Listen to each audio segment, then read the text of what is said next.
Oh, the heater's on. You got a cutter and a lighter? Oh, yeah, I thought you have all that on you now. Oh, I don't know where they are. Give me. All right. So we're here in the cigar lounge, so, you know, we can cut your cigar for you. Oh, look at you with the Sancho Panza. Say again? It's the Sancho Panza. Yeah. You getting these things now? Get them on cigar bed? Yeah. Oh, very nice. Nice cigar? Good cigar? I'm sorry? Is it a good cigar? Yeah. Right on. You're more than welcome to use the lighter.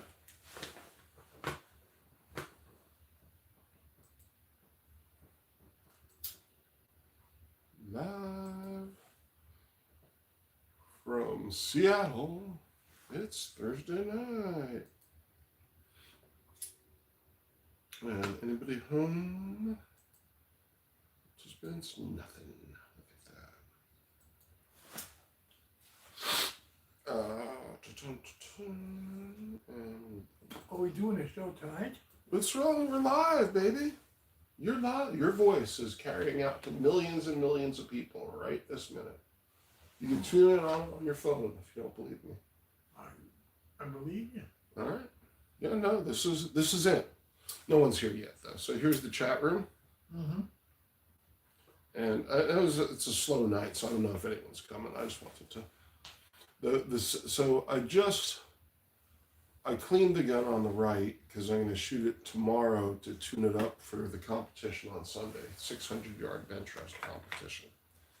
And so that gun is meant to go in the chassis. Here, I'll show you. So the gun is there's the barrel and the action, which is, and the scope is attached to the top of the action, and then it sits in this thing called a chassis or the stock. You see it? Yeah. Now here's another one. These are the whole thing just plops in here. 2 screws get torqued down, and that puts the barreled action in the chassis, and that's it. So you don't care about this one. Listen. You got. I'm looking for a tissue. Oh, I hope you find one. I didn't bring any extras. I don't know where the pocket. So yeah, there's nothing in this pocket, so it'd be in here somewhere.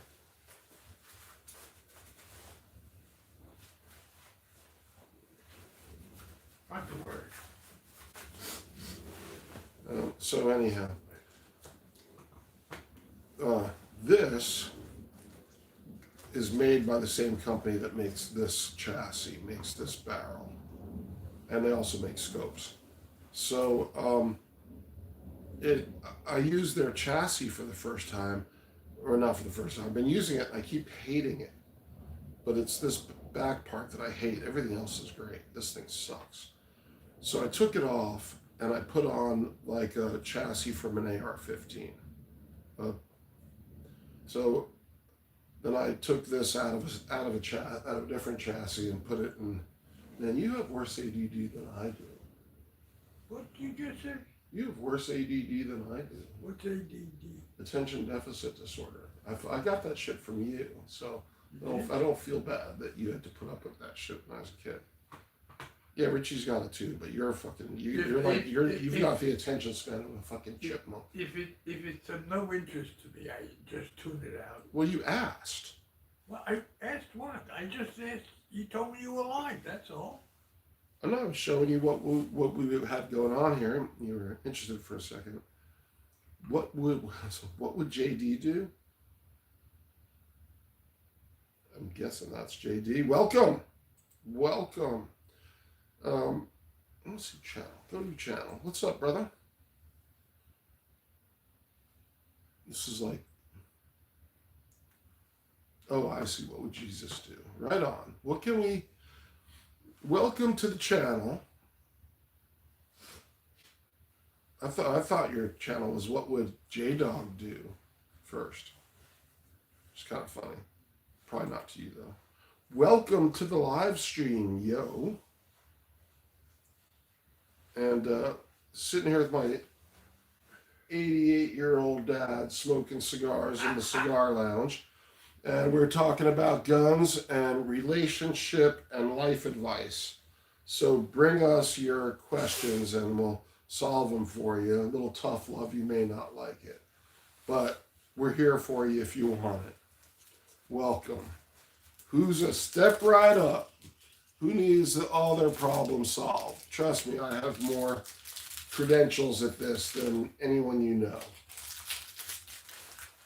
A friend, and he's got more life experience than, and he's super fucked up. So he's got more on the ball than anyone you know. Thank you very much. Between us, we have 150 years experience, life experience. Welcome one and all. So did y'all bring your cigars? This is the Cigar Lounge. Smoke them if you got them. You can smoke anything you fucking want. We ain't watching, we ain't telling. But we're smoking cigars. And we're talking about guns. And then if you got some other shit you need solved for you, we'll tell you what's up. So, let's see. As long as we got people here, but everyone's wondering what the fuck's going on. Which I wouldn't blame you. My pops just moved in with us, moved out here from Texas to the sometimes great state of Washington, and we've only been hanging out for a couple of days now, and I understand why elder abuse is an epidemic in no time at all. Pop out, rock out, bars. What is up, Dallas, Texas? Oh shit, I keep hitting the wrong button. I'm losing the chat. Bars.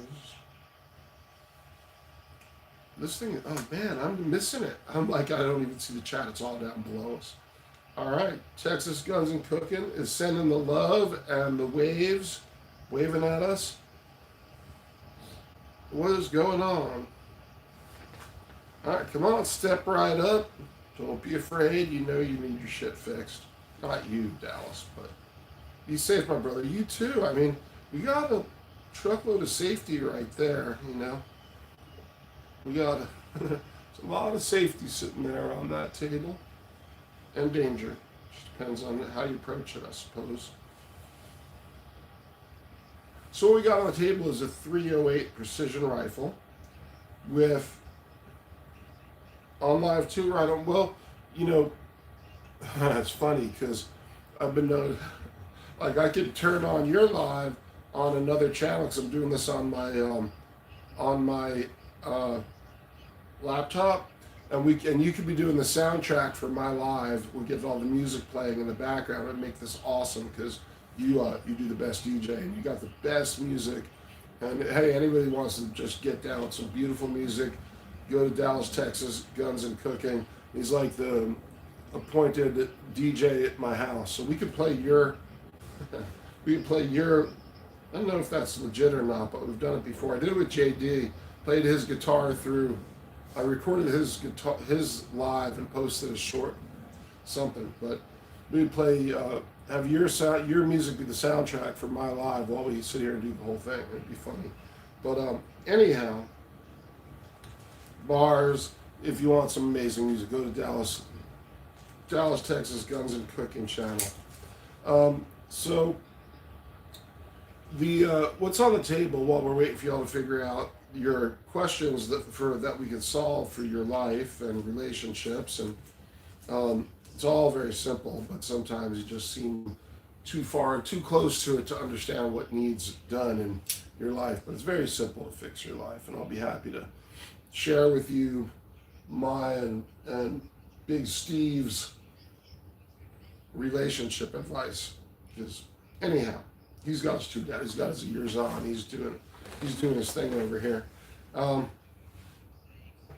Anyhow, what we got on the left is a 308 Howarth 26-inch 308 with a Arkin SHJ4 Gen 2 6-24 scope, sitting in an outlier chassis. This is like musical chassis tonight. Pardon me, I'm snorkeling. I gotta stop that. So the gun on the right is an outlier barrel in MDT stock with a Burris 8 to 40 XTR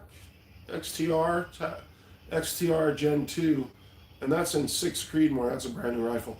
But it should live in this chassis over here on the left, the outlier barrel in the outlier chassis. But I wasn't not really happy with that chassis just yet, or the buttstock. So I'm testing stuff out, and I got a couple of different buttstock and extensions to test. So I put the three. So I'm shooting the one on the right in a competition, a 600-yard bench rest competition on Sunday. So that thing's all set to go. Take it to the range tomorrow, do some testing, get everything dialed in for the competition. But I wanted to shoot the other version of that chassis and see if I was liking the setup before I develop it further, and figure out a way to put a bunch of weight in that buttstock chassis extension tube. So those things are playing musical chassis. And then in the center, I've been threatening to post one of these lately, is just a crazy AR build. Standard AR lower, but it's got a Trigger Tech Diamond 1.5 to 4 pound adjustable trigger in it. And the upper is a 20-inch Ballistics Advantage barrel, 6mm arc with a JK Armaments War Eagle compensator / HUB suppressor mount. And on top of that is a 7 to 35 Arkin scope. So if you mishmashed all the, put that scope, the middle scope, on the rifle on the right, stuck it in the chassis on the left, you'd have like a pretty, well, it's all fucking good shit. I'm just mixing it all up. So anyhow, but I wanted to put I think we were on Polly's live today, and I say, man, I got to put up some of my crazy AR builds, because that 6 arc is a 1,200-yard laser beam of a cartridge. Basically everything we got here on the table are my Jewish laser beams. These are all, 1,200-yard, mile, to a mile long rifles. I can't necessarily shoot that far, but the guns will do. Guns will do just fine. So anyhow, I light my cigar. We need. What do we got here? God's Son. Hulk doesn't need guns, bro. Yeah, but Hulk likes the guns. So these are all competition rifles. These are all 600-yard bench rest competition rifles. And the conversation is not about what you need. And none of this is even about self-defense, but, that AR is kind of a multi-purpose setup right there if you want it to be. Yeah, we don't. The one thing that this conversation is not about, we got the Bruce's Guns Life Relationship Coaching Thursday Cigar Lounge. But the one thing we ain't talking about is religion. All you gotta do to be on my channel is love God and shut the fuck up, because we ain't interested in any of your fucking bullshit trip. I don't care if you're Jewish, I don't care if you're Muslim, I don't care if you're Christian, I don't care if you're pagan. Well, I don't give a shit, really, I don't. You just gotta have God in your heart and be doing the right thing, whatever that is, and shut the fuck up about it here. And that's all we're gonna say. Right on. And that's the end of that conversation. What else would you like to chat about while you're here today? You want to talk about some guns? Because this is a gun channel. You need some help with your relationship? I mean, other than your relationship with God, bro? Okay.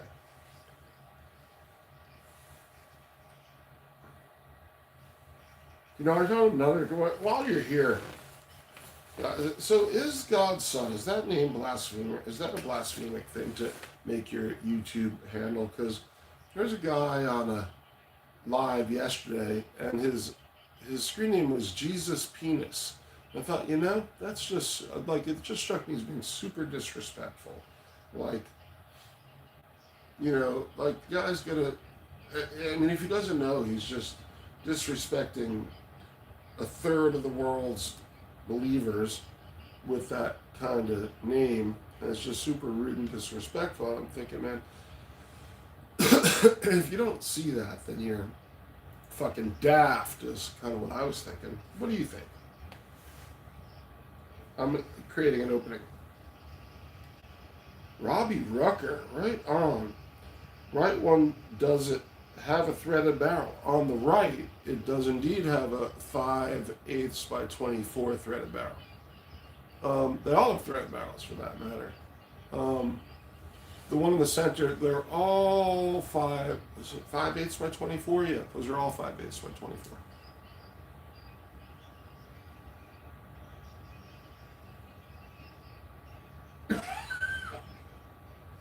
Well, I'd like yours. I mean, but I got no. I'm just asking if you thought the screen name Jesus Penis was a little much, is all. Because I was, like, I'm not even.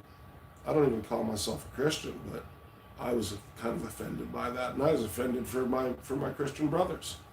So I was just wondering how somebody who probably is a Christian would feel about it.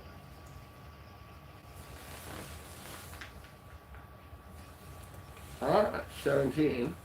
And that's about as much religion. And we're not talking about religion right now. We're talking about respect. So, respect for people's and being appropriate in a given space, which we might be pushing in this one. But anyhow, and for the rest of y'all, just pop right in and you know light something up and smoke it. We're gonna talk about some guns, and then we'll fix y'all's lives tonight, or at least give you good advice for you to ignore and keep fucking up with.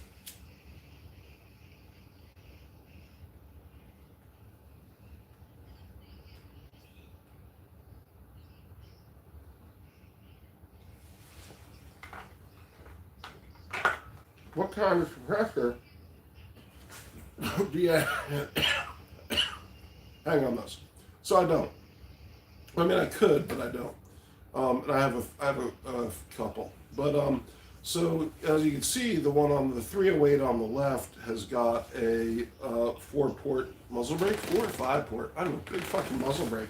But that 308 shoots really soft. So that muzzle brake, you know, I didn't think anything of it. When I saw the name of the muzzle brake, it didn't really stand out to me. I bought that gun in a similar chassis as the one that's on the right, not the one that's. If you switch the two chassis, it would be a better, more true idea of what these two guns look like. But I bought that set up on Gunbroker, and I had that muzzle brake on it, and I didn't think much of it, and it turns out that's a great muzzle brake, and it really makes that 308 shoot softer, way softer than 6.5 Creedmoor.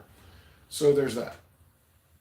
And I have a JK Armaments 155 Versa X-Can, which would go nicely on that hub mount on the front of the 6-ARC AR. But it's a hub mount, so I have the JK Armaments 155, but you could hang any of the hub adapter suppressors on there, like a Huxworks. Huxworks uses that one, I believe. Anyhow, but the reason I don't use it, because these are all basically rifles in target trim. I'm shooting that 6 Creedmoor on the right in a 600-yard bench race competition on Sunday, and that's my backup gun. My number 1 gun is tucked in bed right now, resting for the competition. But the cans will throw off your point of impact and everything. We just keep everything dialed in, and I'm not that crazy about the cans. I like cans on like 10.5, 11-inch ARs, 8-inch 300 blackout ARs, not on target rifles. You know, I think we were just looking for a light compensator to put on that rifle is all. And the 6 Creedmoor on the right, you probably can't see it because of the angle. Well, it's just got a thread protector on it. Matt Monty, oh pretty. Thank you, brother. I appreciate that. I appreciate I ogle these things all the time. They are beautiful, and that's why we put them on. Connor N.A., now we're talking. Hell yeah, we are talking about serious guns. These are all pretty serious guns for what they do. What we have here is basically the left and the right are basically PRS guns. even though the 308's maybe a little much for PRS, but all long distance precision rifle builds. And then the AR in the middle in 6 arc is a precision rifle gas upper AR build. Am I saying that right? It's basically you shoot that thing in PRS without even blinking an eye. It's totally set up to go. The last time I ran that was in a 600-yard bench rest as my backup gun. And it was a good thing because my first gun had some kind of problem. I forget what it was, but I ended up competing with that one, and did all right. No, I mean, it's shooting an AR gas gun in a 600-yard bench rest competition is, I mean, I think what we put 10 on paper, we probably scored 60, 70, like 70s or 80s or something. It's not like shooting a PRS gun or a bench rest gun. But it's still really solid for shooting an AR. Compliant Armory, welcome in, my brother. So as we're expanding the scope of the live tonight. Not only are we doing guns, as you can see, but we're also doing life and relationship coaching in the Cigar Lounge. My 88-year-old dad is sitting here with me. We're having a cigar. Between us, we have 150 years of life experience, 140 years of adult life experience, 150 years of life experience between us, and a very interesting and matter-of-fact perspective that we share most of the time. But he's not listening. He's watching his own YouTube shorts, and he's scrolling. But if we get a hard problem, we get a hard life problem, we could drag Big Steve into the conversation and get his opinion. But we probably won't, because he's doing his thing. Do you reload for them? So soon I will reload for them. I just got a reloading bench, and I haven't set it up yet.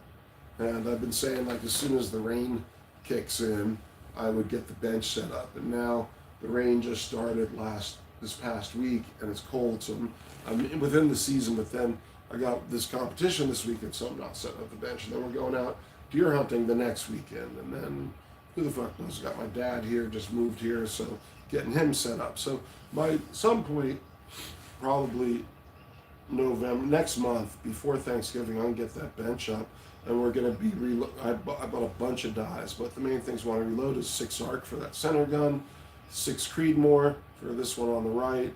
I got dies for 308, but I'm not really interested in reloading 308 because I got thousands. Got a lot of 308 for the moment. We're just making brass to eventually reload the 308, but we're going to be reloading 6 GT as my main competition caliber right now. And I just bought my wife a 6 GT also. So yes, you've heard me. All right, let's see. Do you reload for them? No. Okay, Matt Monty. That was Robbie Rucker. Matt Monty, very nice. Too good for someone like me. Sorry. I got astigmatism, so I try to shoot within 300 to 600 yards. That's pushing it. Well, I have astigmatism, and it's not a problem. So with red dots, with a dot, your astigmatism will bloom, but with a scope, it shouldn't be affected at all by astigmatism. Mine's not. And well, in fact, it's not, because you're setting your objective lens, the lens closest to your eye with the crosshair in it. You're setting that to whatever your eye is. You're basically setting the. It's not your parallax. It's you're tuning that to whatever your eye is. And I have crazy astigmatism, and it's not even an issue. I see, and I'm very nearsighted. So no, I'm not that. I don't know. My eyes are fucked up. I'm old. I can't see shit without a scope, so I just have these giant scopes, and you could do it. I recommend it highly. You'd be surprised if you must be shooting through scopes if you're, but if you're not, you should be shooting through scopes, because 3 to 600 is totally doable. Compliant Armory, did you hydrodip that rifle on the right? I did. For that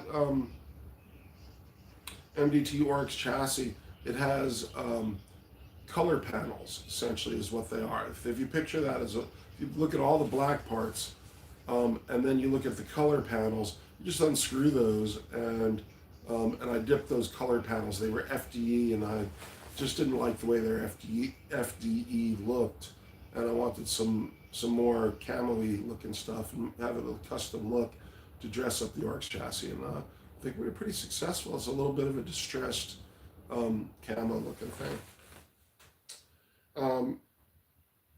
Pop one off. Well, I'm gonna here in the house. You think? I mean, what are you thinking, Ben Millen? You first. Robbie Rucker. What ammo and grain do you use for competition? 6 ARC guys are always changing things up. Well, I'm not really shooting 6 ARC in competition at the moment, but it was the first caliber I shot in a 600 competition. I think I did all right. I think I like a 75 on my first competition with 6 ARC. And all I was shooting was Hornady ELD match 108 grain. And because there's a factory Hornady ELD match round for that. And but we'll definitely be reloading that. And I have 105s for, I think I have a few, I think I have 100 or 200 108s, but I think I've got 500 105s. And I'm going to use those 105s. I think they're not the high-end 105s. They're like the 30s. I forget what the fuck they are, but they're like, they are Hornady's 105s, but they might have they don't have a flex tip. They've got like a little mini hollow point on them, and they're cheap. But I took those 105s, and so I'm going to run that in the 6GT and the 6 ARC. 6GT and the 6 ARC.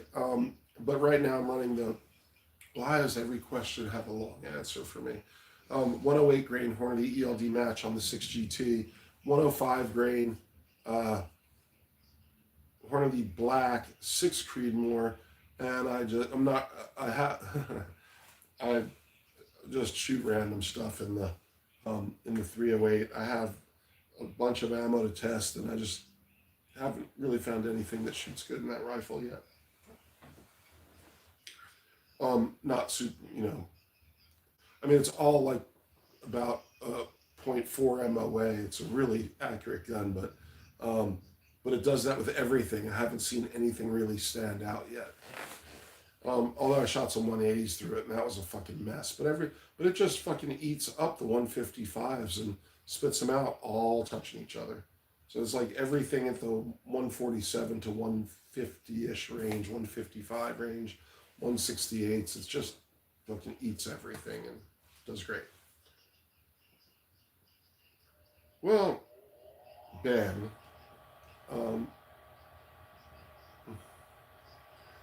thanks for you go do it, record it. You do it in a video or a short, but you can't do any of that live, right? You know that, don't you? Because I usually just kick people out and ban them for talking about touching guns in the live, because usually they're just fucking stupid. But I give you the benefit of the doubt this time. But I just assume you're joking or being friendly and funny. But yeah, you know better, right? Right? Okay. Then maybe I just need better scopes or something. Well, what kind of scopes are you using, Matt Monty? Maybe I just need better scopes or something. What scopes are you using? I'm not dissing your scopes. I'm very interested in the conversation. I just, can't see shit without my scopes, and in spite of my astigmatism, I see great with them. Need them. All right, come on, you guys. You're doing great. Great comment.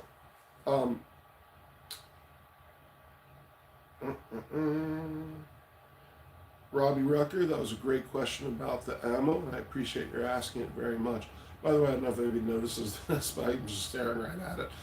When I was slapping that chassis on the right together, I put the cheek piece on backwards, and I'm just looking right at it. I'm like, oh my god. And obviously there's nothing I can do about it now. And I saw it yesterday, I saw it the other day when I was shooting it, and I didn't fix it yet, so I stuck like that. Awesome stuff, bro. Sierra 155 grain Palma match. That was king 15 years ago. There was a Palma match. Good luck on the match. Thank you. Thank you very much. Um, like around here, we got a lot of fairly serious club level bench rest guys who are aspiring to like state levels. So I'm not winning anything. I mean, it's the wrong attitude to have going in, but it's a long, it's like the first 15 or 20 spots are already pretty much taken. Um, but I was just looking to do better than I did last time, and which actually was with the 308 on a day with crazy amounts of mirage, and I just couldn't fucking see anything. But I did put like 10 on the target, but I think I had my worst score since I started doing bench rest competitions. I think we got down like a 68. It was fucking terrible. But this is so the last time I had that 308, but that's not really that's probably as much of a match barrel as you're going to get from Howe factory, and it's a little bit heavy, but it's not a 1.2 inch bull barrel. And these bull barrels, and I have this one at 26 inches, and I have a Schillen 30-inch bull barrel in a MDT stock with a 15 to 60 Hera Athlon Harris scope on it, and that thing's shooting really like the way it shoots is so different, and all the bullets, they don't necessarily go through the same hole, but they all touch, and it's just so heartwarming. It just makes me so happy when you shoot that gun and you see the groups, and so this is the first time I'll be shooting that gun, and that's my premium gun. But it's I had the outlier, the one on the right, out tonight. I was working on what the fuck was I doing with that gun tonight? I cleaned it because I cleaned it because I'm gonna go group it tomorrow and go out and play with it at about 5:35 or 5:50, and then I expect that the conditions tomorrow morning will be pretty close to what I can expect on Sunday. So I just dial the scope out to 600 and be ready to go when I get there on Sunday morning, instead of fucking with a million things. Serafina Vale, those are such awesome builds. Thank you so much, Serafina. Hey, thank you for jumping in. I saw you. Hey, could you type and tell us about what you did today? Did you release a new song or a new video? I saw you pop up my feeds, but I was slam up at work and I didn't get a chance to see what that was. So, hey, you're more than welcome to tell us about what you posted today.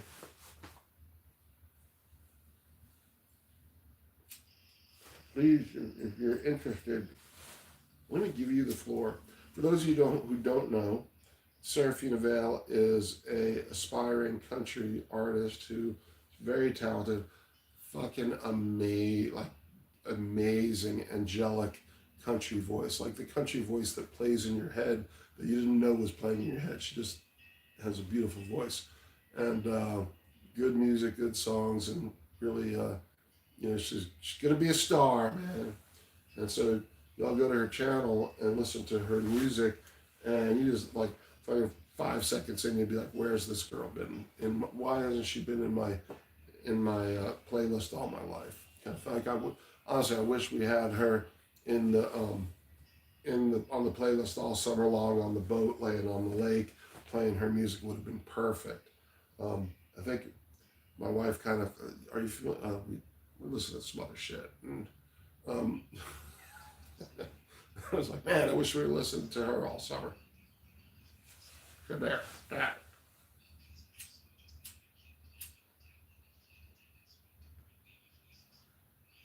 No, ain't too kind. Just giving you some props. It's like we have a star on our channel right now. We have a guest. Serafina stepped in to grace us with a cameo. She's like we got a star stepped into our live. I'm sorry, I'm teasing a little bit, but you will be. You will be.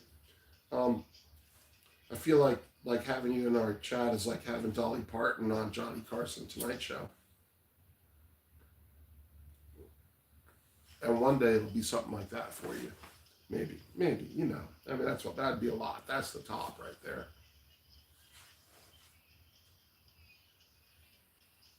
So anyway, go to her channel. It's the is it Sierra Vale Official? Well, type it in if you don't mind. Share your stuff, and you'll go to her channel and subscribe and like it and put on your notifications and listen to her music, and you'll shit yourself because she's amazing. So that. All right. So the builds are so it's kind of like this is the B team basically. Um, so that is a brand new outlier barrel on a Howa. I run Howa actions. They're not great and they're not bad. They're just good solid actions that run and they're inexpensive. So they feed and they pretty smooth and all that. But I don't need a $1,200 action or some shit like that. All I need to do is get my bullets in the chamber. Basically you get a barreled action from Howa for about 400, and then you take the factory barrel off and put a bull barrel on, like the one on the right, or this one on the left was a 308 Howa. It's their version of a target barrel. It's pretty thick for a factory barrel, but it ain't like a big old bull barrel. And that thing shoots like 0.4 MOA out of the box. So I was like, well, I guess I don't really want to break that all apart. I just sort of keep it in my back pocket. 308 is not really a cartridge I would shoot in any kind of precision anything, but it's a really accurate gun. So I just said, fuck it. And so I just sort of use it for testing stuff, and it floats around. It was in a different stock an hour ago, and it's been in like 3 stocks this week or so already, or 3 chassis. And there it is, Serafina Vale Official. Serafina Vale Official. So y'all go, and we'll just keep pimping you too. What's the one on the right without the muzzle brake on it? That is, I was saying, no, that's the outlier barrel in a Howa action in an MDT Oryx chassis with a 8-40 Burris XTR Gen 2 scope, and it's in 6 Creedmoor. And there is a thread protector on it, but generally for competition, I don't like anything on the end of the barrel. I just want to shoot off an 11-degree crown barrel, and just keep it simple. Just keep it simple. Like the fewer things you have to worry about in tune, the more you can focus on your bullet placement, or your reloading, your bullet placement, or whatever your process is. But you kind of have basically to do the 600-yard bench rest, you land in a relay. Person before you's got to get their shit off the bench and give you enough time to get on the bench and get your stuff set up, and then you get 10 minutes, 5 to 10 minutes of practice shots on an electronic target, and that ends. And then so you got to basically get your barrel heated 2, 3, 4 rounds, and then shoot on the electronic shot marker and make sure or first you shoot a 4-inch clay pigeon on the berm at 600 yards to make sure that your gun's on, and then you go on the electronic shot marker and you just dial in your last little bit to make sure you're on that day, and then hold it, sneeze, pardon me, and then you're on and you get 10 shots on target and at 600 yards. So you kind of got to have some focus and get your gun dialed in, your targeting, your aim, point of impact, and point of aim, point of impact dialed in at 600, and to get your 10 shots and get, you got 10 minutes from when you walk in to when you're in competition to have your shit dialed in and go. So it's a whole process, and I don't want anything that fucks with it.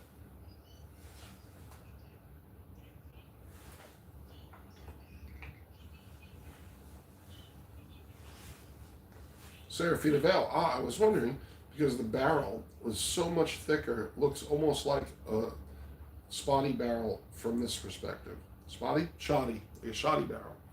Well, yeah, you can't really see it. So there was no way to order that barrel without it being threaded. And it had to be threaded that way. It had to be threaded with 5/8 24, I think was the only option.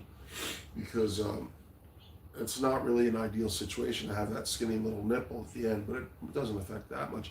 But you can put on a regular muzzle device like this one in the middle that's pointing forward, that's 5/8.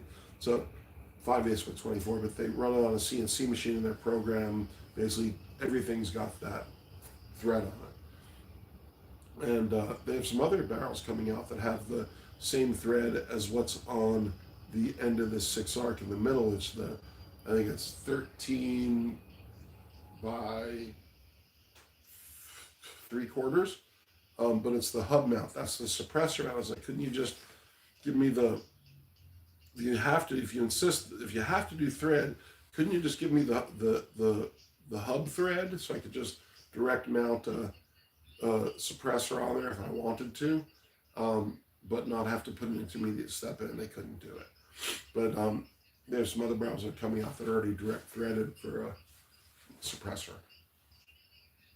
But yeah, to me it looks kind of stupid, to be honest. I just wanted a bull barrel, but I didn't have that option. And I asked the gunsmith about just taking that nipple off, and it was like a lot of freaking money for him to take it off and crown it. So I was like, yeah, we'll just leave it.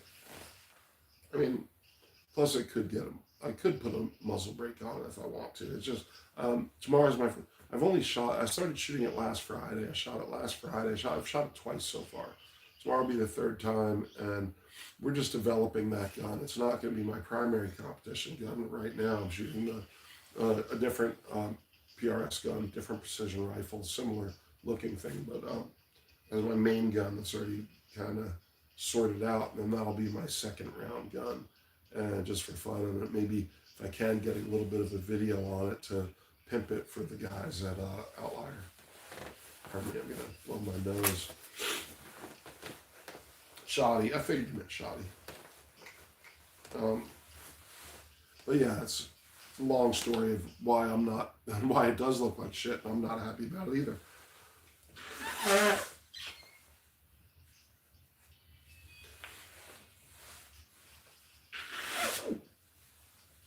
So we're sitting here smoking cigars tonight. I got my 88-year-old dad with me, and he's got his cigar going, and he's got his ears on. He's listening to his own, he's doing his own doom scrolling over there. But I'll play your music for him later. I think he'll get a big kick out of it. He just moved here from Austin a couple of days ago. Not that that makes him an authority on country music, but might make him a little bit. He might have been exposed to it. Or not often. Hopefully, I imagine he's had some barbecue too. He's been there the last 17 years. All right, so Matt Monty, kind of like Smith & Wesson, their 1854 lineup is threaded for the exact same threads you'd use for an AR-15. Well, so if it's a 223 or a 556, so this is, you'll see this across the board.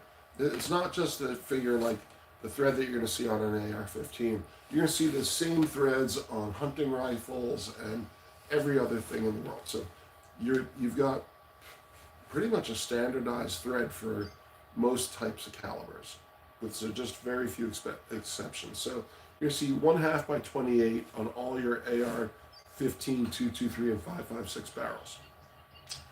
And you're going to see 5/8 by 24 on all of your 308 barrels, and then everything kind of bigger than pretty much between 308 and 556. So all these 6mm barrels and 6.5s and 308s, they're all going to have 5/8 by 24. And all your AKs are going to have like left-hand thread, and I forget which one it is. It might be 5/8 by 24 lefty, but that doesn't make sense because you think it would be something metric. So anyhow, I'm just, it's late and I'm tired. But so it's not just that the AR. So if you have a 223 or a 556 barreled Smith & Wesson 1854, it's going to have a 1/2 by 28. 9mm ARs have 1/2 by 28, but it's 1/2 by 28 9mm. So interesting little fun fact tidbit for you there. And there's just like there's a convention on it. You'll rarely see anything in a weird like it's not all over the place. It's very specific stuff. Everything that you see on like a 1/2 by 28 for a AR is going to be on any 223 5.56 rifle, bolt action, lever gun. It's just how it goes, sort of. I don't know how it ended up that way, but I've seen it very consistent throughout pretty much every platform.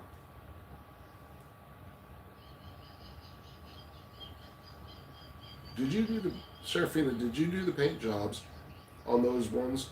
They're looking really good. Thank you. I did. So the 6 arc AR in the middle is it was probably the last rattle can paint job I did, and it's like 3 layers or 3 levels. It was actually like a light machine gray that I then put that jungle green stripes with a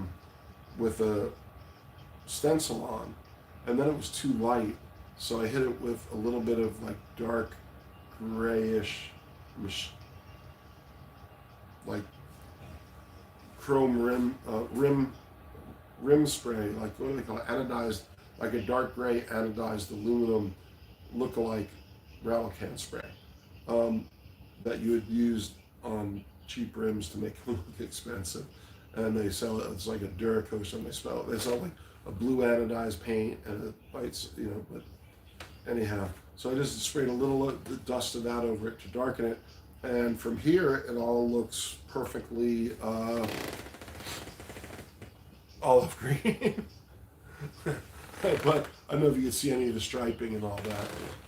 But anyhow, and then the one on the right, the color panels on the chassis were FDE, and it was just a little didn't look very good. So I dipped them in spray paint in a tub of water, and so it kind of is a mishmash of green swirliness that came out pretty good, I think. So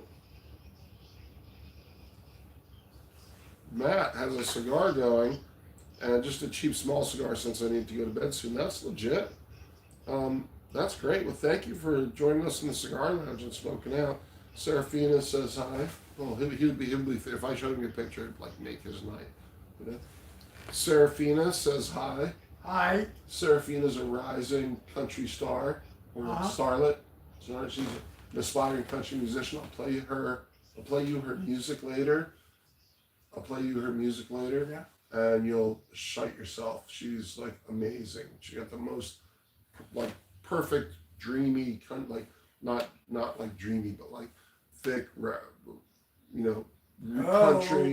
country. Just she's like gonna be a star, sort of. She's gonna be in Nashville one day. I don't know if she might already be in Nashville. We don't know. But yeah, she's amazing. I'll play you her music. She's amazing. So, Pop said hi. Matt Monty, so I learned something today. Thank you for sharing your knowledge. Thank you. People you're welcome.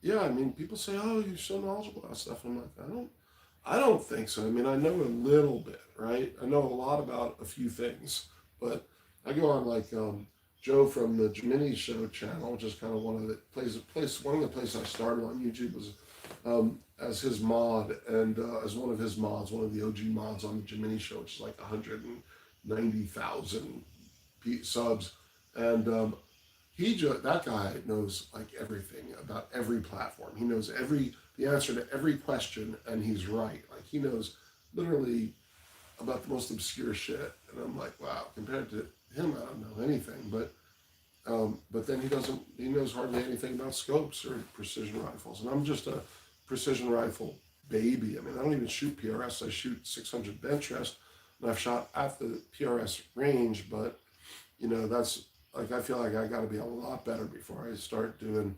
I got to have my 600 bench rest deal down before I mess around with PRS, because PRS is a lot of scope dialing, or you got to use your reticle very effectively.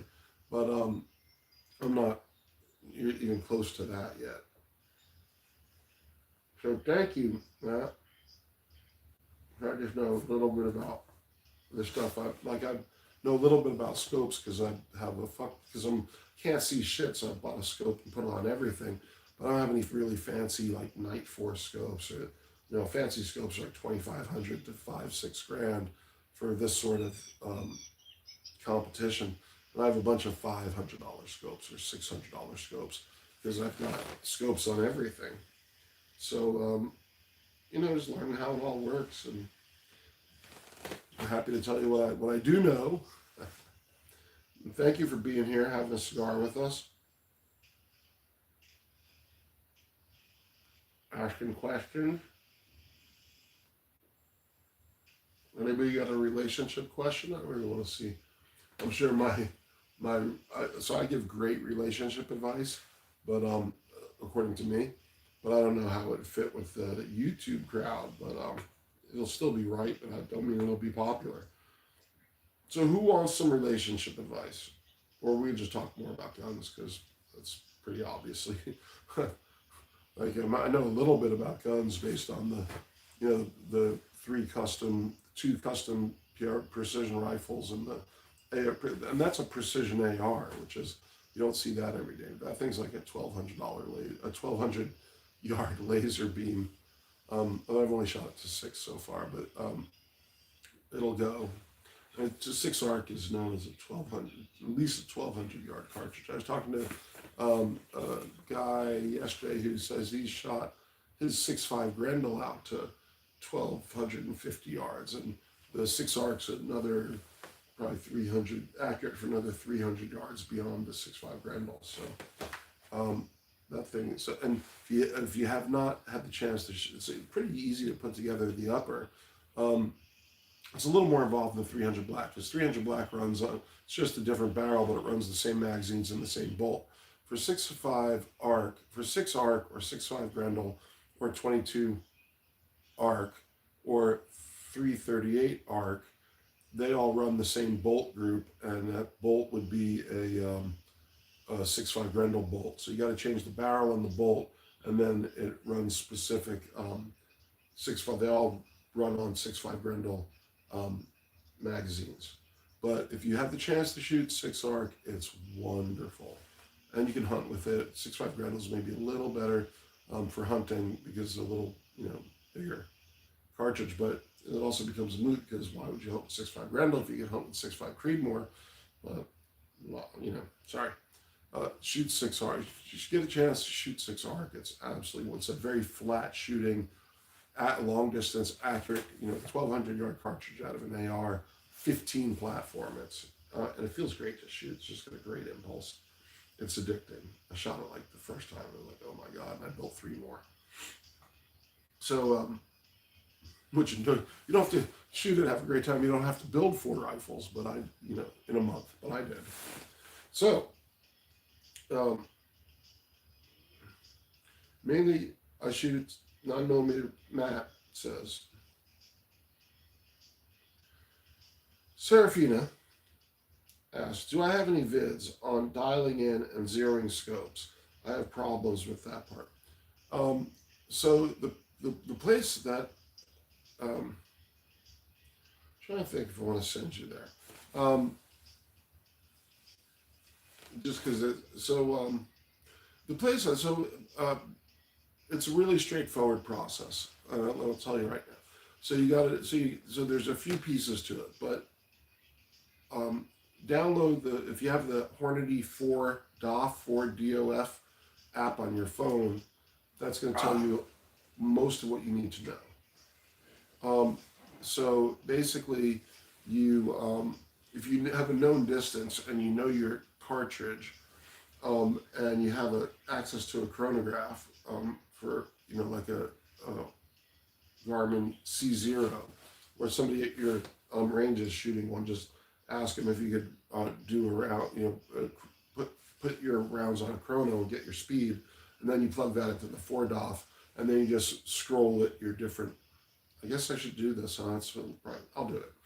Not today, but Overton Windex has a really good explanatory video on it, but he's got so many videos, it'd be hard to go by. If you put this in, if you just put it in the search bar, you'll get a ton of videos. X-Ring is a great one for long distance shooting, and X-Ring is like the best one, I think, and he's got a really nice presentation. But I guess I'll have to do it. So Matt Monty, oh, that's fine. I mainly shoot just 9mm pistols since I work security and I just work mainly with pistols. Also, I really like your paint jobs. Thank you very much. Thank you, thank you. So that's funny because I shoot a lot of pistol too, and I love the steel range with pistols, and I just like I got invited to go shoot a steel comp, pistol steel competition on Sunday, and I was like, no, sorry, I'm doing the. It's my group is shooting. The guys I shoot with is shooting. Um, and they're all older dudes. They're all older than me. They're in their 60s and 70s. And I kind of met them at kind of fell in with this group of old dudes at the. I say old dudes, I'm old too, but I'm like the young guy. They're like, shut up and listen. Um, to me, but anyway, yeah, they're gonna shoot a pistol steel. They asked me if I was gonna come. I'm like, no, I got to do this 600-yard bench chest. This is like like I'm this is what I'm about right now. But and then last time I shot with them, there was a sporting clays event at the same range on a different. All right, if anybody's still here.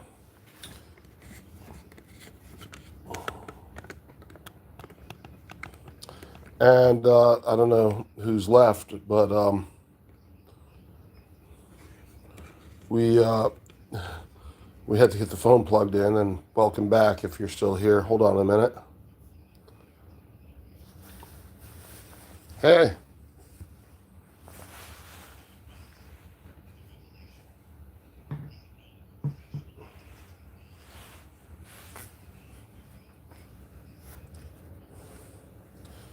And we're back. Almost. Hold it.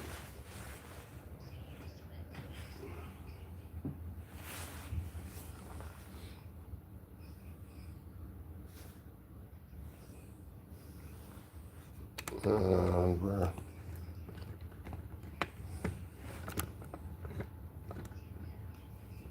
Cool. Here we be. Welcome back, everybody. We had technical difficulties.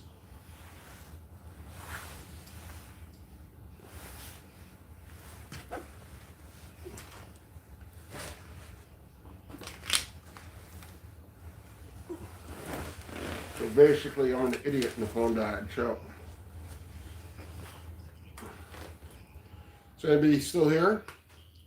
Matt, you hear any of that? Because that was like a good answer and everything, but I can tell if this is just my end or your end, but it looks like the stream has crashed. The stream did crash, and because the phone died, and I just got it plugged in and resumed the chat, but I don't know if anybody's still here. So let's see.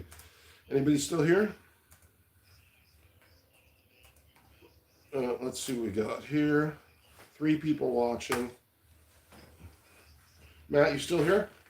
Because I was giving you a good heartfelt answer, but let's see. We got some love. So who's loving us? I'm feeling like it might be Serafina.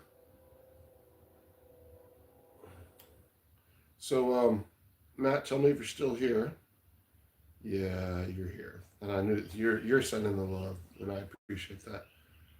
Well, it's fine. I mean, I don't expect to captivate you with my, you know, endless blathering, but I'm glad you're here. Welcome here. Oh, I know how to find out. Let me check the participants.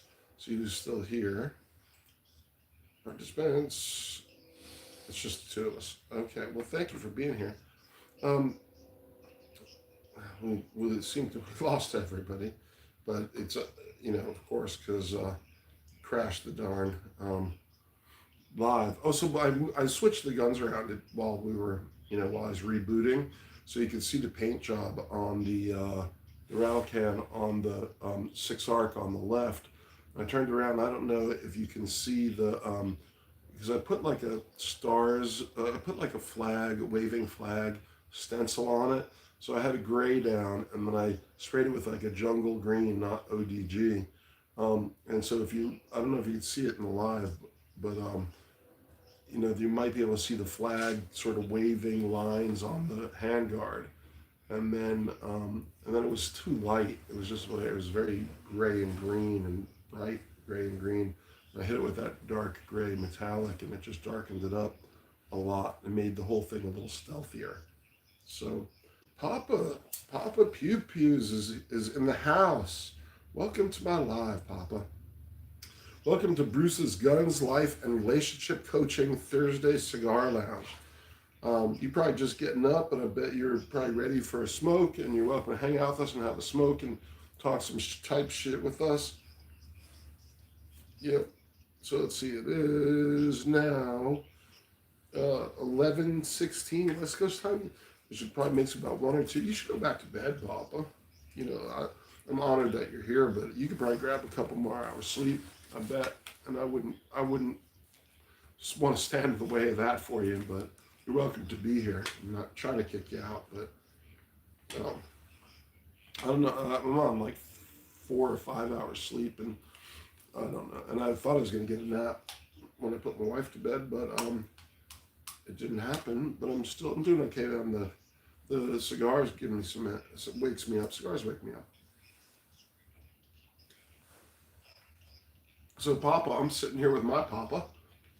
Got my 88-year-old father sitting here with me. We're having a cigar, and he's got his earphones on, and he's scrolling. He's doing his own doom scrolling, and but he pops in every now and then. But we're having cigars and doing the live. All right. Well, have a smoke. I know you need to smoke when you know. Well, like I smoke. I don't usually smoke until. Oh shit! It's rare that I have a morning cigar. If I'm driving somewhere, maybe. But I know cigarette smokers have like smoke right first thing in the morning.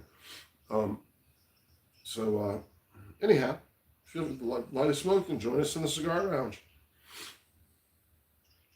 Chanson coined the term he said I should call it the ballistic cigar lounge, and sometimes I do. But today there's a little story that I won't tell. I won't bore you all with, but I was on somebody else's live, good old boy, and he was just going on this rant about how people need to man up, put their big boy pants on, and and live the life they want to have. And I totally agree with all that. But he was just ranting, and I was like, I'm just talking all kinds of mad shit. And I was just like, well, we'll have the cigar lounge, talk about guns, talk about relationships, and if anybody wants to, anybody needs. So between my dad and I, we've got 150 years on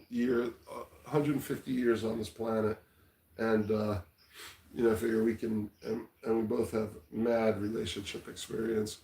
And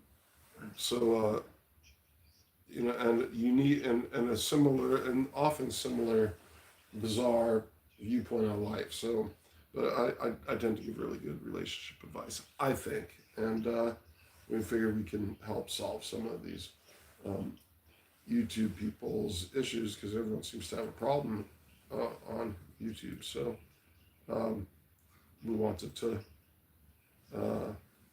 offer people the benefit of our years experience, decades. I've been almost 29 years, so yeah, I guess I can kind of do relationship things.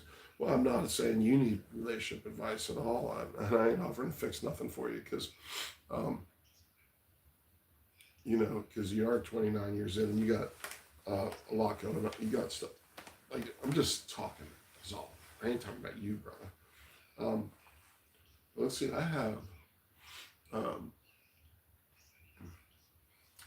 20 in the first marriage and 13 in this one. So, yeah, anyhow. I have experience over multiple marriages, including successes and failures to draw from.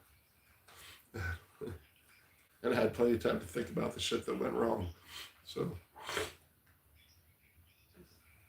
and we're having a very successful marriage right now at 13 years in.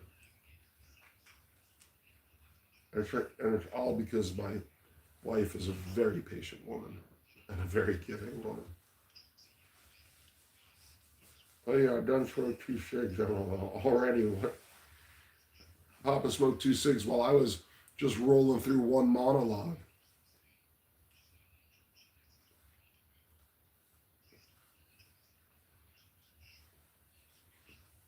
Yeah, so Papa says everyone has something going on, and you know no marriage is a happy ever after.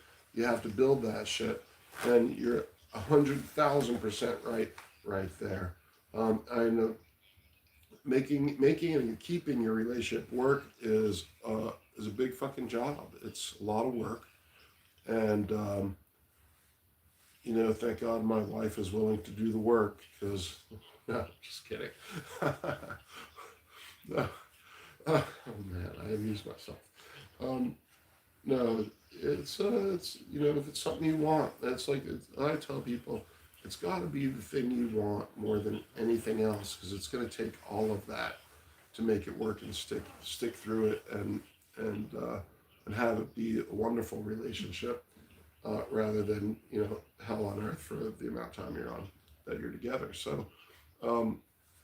And if you don't do the work, it probably will become the latter. It probably will become a shit show because it takes a lot of work to take care of the people that you love and to give them the relationship that they want to have and be the person that they want to be with all the time. So, and my wife and I are together all the time. We work together. We work together all day long, every day. We're like lovebirds, but still, it takes a lot of work. A lot of patience and forgiveness.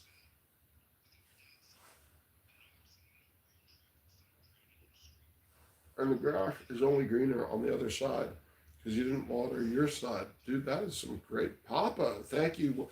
Thank you for making it a panel discussion here. That's a beautiful thing you just said. But I would say that that a person has to have a certain level of maturity to be in to want to have and be in a long-term relationship. And if you're fucking around, it's mostly due to your lack of if a guy is fucking around in his relationship, it's mostly due to his lack of maturity and lack of commitment to the relationship that they are in or he is in.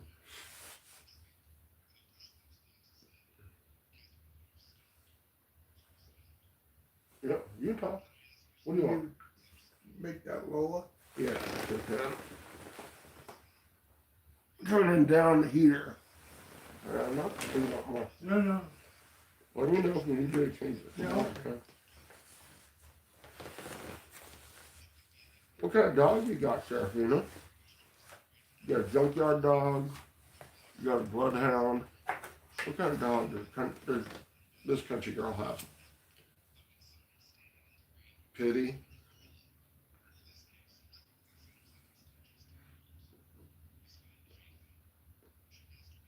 Tricolor XL Bully, right on. Right on. So do you have pictures of him is he in any of your pictures that you use on the song? Is he in any of your song? I want to say videos, but I haven't seen videos. I've seen like the cover photo. Well, so I always tell the guy YouTubers, put your dog in, be the star of your show, put your wife in. And she'll be the secret weapon, but you're already the secret weapon. You don't need the dog or the kid or any of that stuff. I'm reminded. I used to have cattle dogs. I'm reminded of this meme that went something like, and I don't know how to find it. It was like a TikTok meme, and then I see it on YouTube every now and then. But it was something like a guy in a country voice saying, or cowboy voice saying, at every rodeo, there's always some cowgirl that's got a cattle dog that'll just bite the shit out of you for no reason at all. I just love that meme. It's been playing in my head lately. You got a big one? How big is this big? Like, oh, you got a bully pit, right on. That sounds awesome. That sounds awesome. My wife loves pitties and bullies. It sounds awesome. What you at? What? Shoot me what you hear.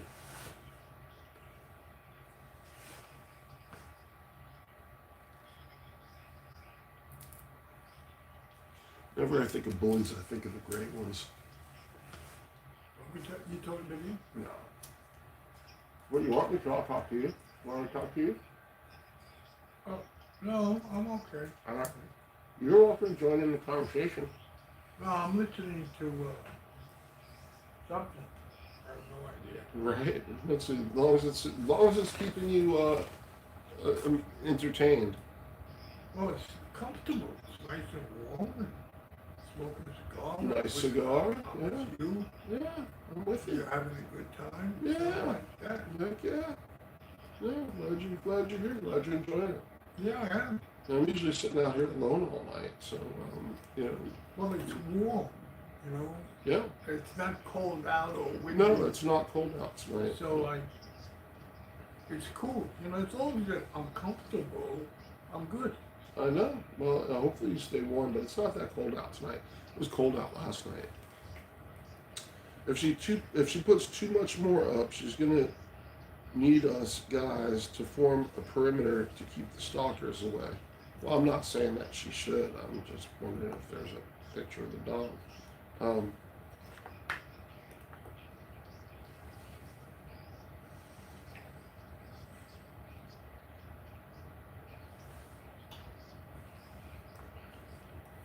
So my dad's got his ears in while he's listening to this thing. So no, you're good. You don't have to. There's things like you don't know. You were just on the. You're sure your voice probably picked up on the live. And, yeah, but you're welcome to chat. And, No, you know. because I can't hear. Well, I'm the only one who's talking. Everyone else is typing here in the comment section. The live is like a one-way. It's two ways, but the only person who talk, the only Audio person. is here. Yeah, so And you have it's communication. and people are typing, Uh-huh. but it's like this is the sound of a live, is me talking or. How Is- long do you keep this going? Well, we're at about 80 minutes right now. Like the point at which everyone blows us off and leaves, Papa's going to start his he does usually early morning stuff. So at some point I'll have to shut up and shut this off, or everyone will leave and it'll just be me sitting here. But we'll just go to his live. He does an early morning live. And he's on the East Coast and he gets up super early, so his live usually starts before I go to bed at night. Wow. And it's not like I need to. None of us need to stop. Like we don't have time slots. But when the point at which everyone freaking leaves, there's nothing to talk about. But these late night lives tend to not draw a lot of people because most of the people are sleeping and it's a weeknight. But we had 13 people in a minute ago, and then my battery died.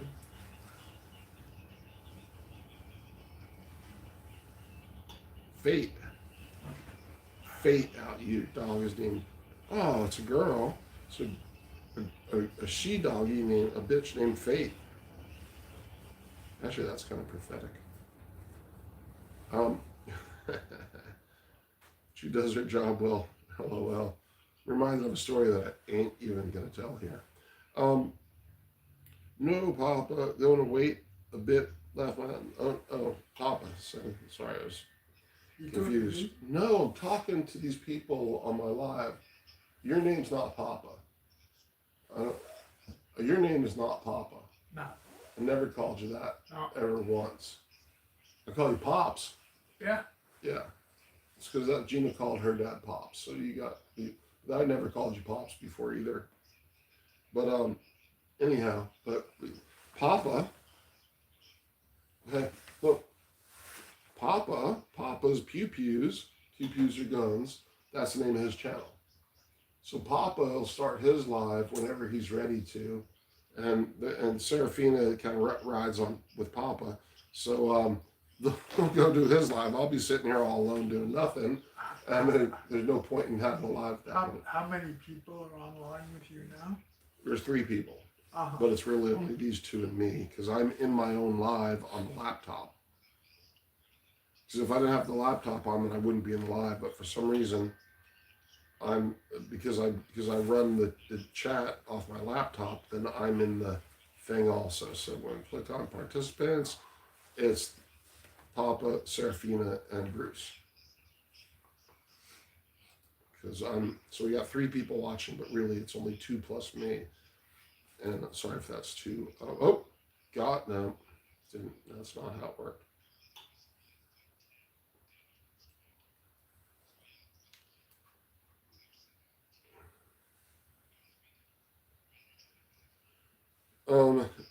New song title, Bitch Named Fate. No, I feel that one too. A bitch named Fate. Yeah. There's a lot with that. You can roll, and there's a lot of, you could work with that. I certainly can. Just those, so we had 13 people and my phone died and I restarted and it was just Serafina popped in and then you popped in. So it's just the 3 of us. And at some point I'll restart it again, see if we can catch more people. But I'm sort of like when you start yours, that's when people are waking up. I'm sort of in the no man's land of late night. You know how when you, I don't know, that not so much anymore when you, because of cable, but back when TVs were TVs at 3 in the morning, you turned your TV on and all you got was like white static. Let's see, it's 11:30, it's almost 12, so yeah, it's probably 2:30 your time. So yeah, this is about the time that programming is ending and you're gonna get that black and white static and fuzz when the stations quit broadcasting. That's the time frame that I'm on at, just because it's whatever time works for me when I'm sitting in my chair having cigars. So yeah, my late night lives tend to not draw. You get the early morning crowd as people are waking up and turning their phones back on, but there ain't nobody here. Just us night owls, or early birds, as your case may be.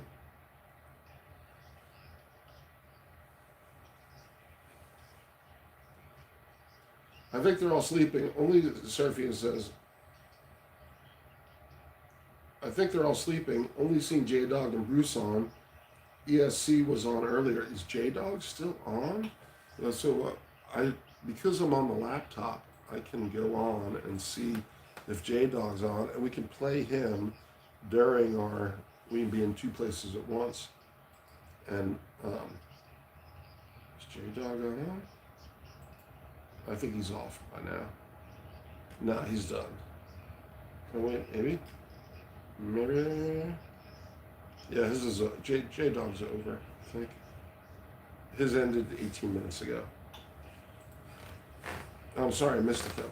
So usually, like J-Dog wasn't on when I don't think he was on when I started, but it's not like, so if I set the gun, so I was working on the guns. And so I was working on the one on the right, and then I swapped out the chassis. I cleaned the one on the right because I'm going to shoot it in the morning, and I'm getting it ready for the competition on Sunday. But that's still my second gun. My first gun, I didn't shoot it last week, so it's still clean from them. So I get both guns tuned up and ready and dialed in for the competition on Sunday. The one that's in the chassis, the black one that's in the chassis, was in a different chassis, and I'm not. That chassis, the whole front end of that chassis is awesome, but the rear buttstock piece that came with it has just been really uncomfortable and not natural feeling, and it puts me off a little bit. And so I took it off the gun, and I'm going with this basically a mil-spec buffer tube and a precision rifle chassis for an AR, which is what you see on the one on the left, because that plastic buttstock is like perfect. And I have and that's a Luth AR, incidentally. So I was on the phone with Luth AR today, Paul, customer service at Luth AR, and he had an awesome, lengthy conversation because we were just talking a bunch of, gun stuff, and he was just super friendly and had a minute to talk, and we just blah blah blah. Anyway, if you don't know Luth, if you don't know, there's another. So I'm going to see how that shoots with that tomorrow, and if it feels natural and all that, eventually what I want to do is put the outlier barrel and outlier on the right and the outlier chassis in the middle, put an Arkin scope on it because Arkin and Outlier are one company, and just have a full-on Arkin build. But I can't do that right now because I can't fucking shoot that chassis because the butt stock sucks. So I'm trying something else. But then I was gonna put steel bar in the buffer tube to weight it, and then like JB weld it in or something, and or dimple the tube or something so it doesn't move. But first I'm just going to see how it shoots in that setup, and then that whole stock is maybe under 2 pounds with the mil spec butt thing on it. So in a 308 it's going to be freaking savage to shoot. I just want to see how I come on the gun and how my face lines up with the scope and all that. But then shooting it is going to just suck. Because not so much, because that muzzle brake works great on that 308, but it's still probably going to suck. So anyhow, J-Dog's off now. He was cold outside. He was cold last night too. Hopefully I will shoot my 270 in my competition by Sunday, LOL. Opening day, Saturday, hell yeah. So what do you got? So it sounds like you're saying two things. Is your competition a deer hunting competition, I'm guessing? Like a whitetail competition by Sunday? Because you got opening day this weekend. We had opening day last weekend, and I didn't have any plans, and I'm shooting this competition this weekend. I'm supposed to go out 1 or 2 days next weekend. And 270 sounds like a great choice for everything. In every game in North America is going to go down to a 270. So I think you're covered. And I'm hunting either 6.5 Creed or 6.5 PRC this season, or both.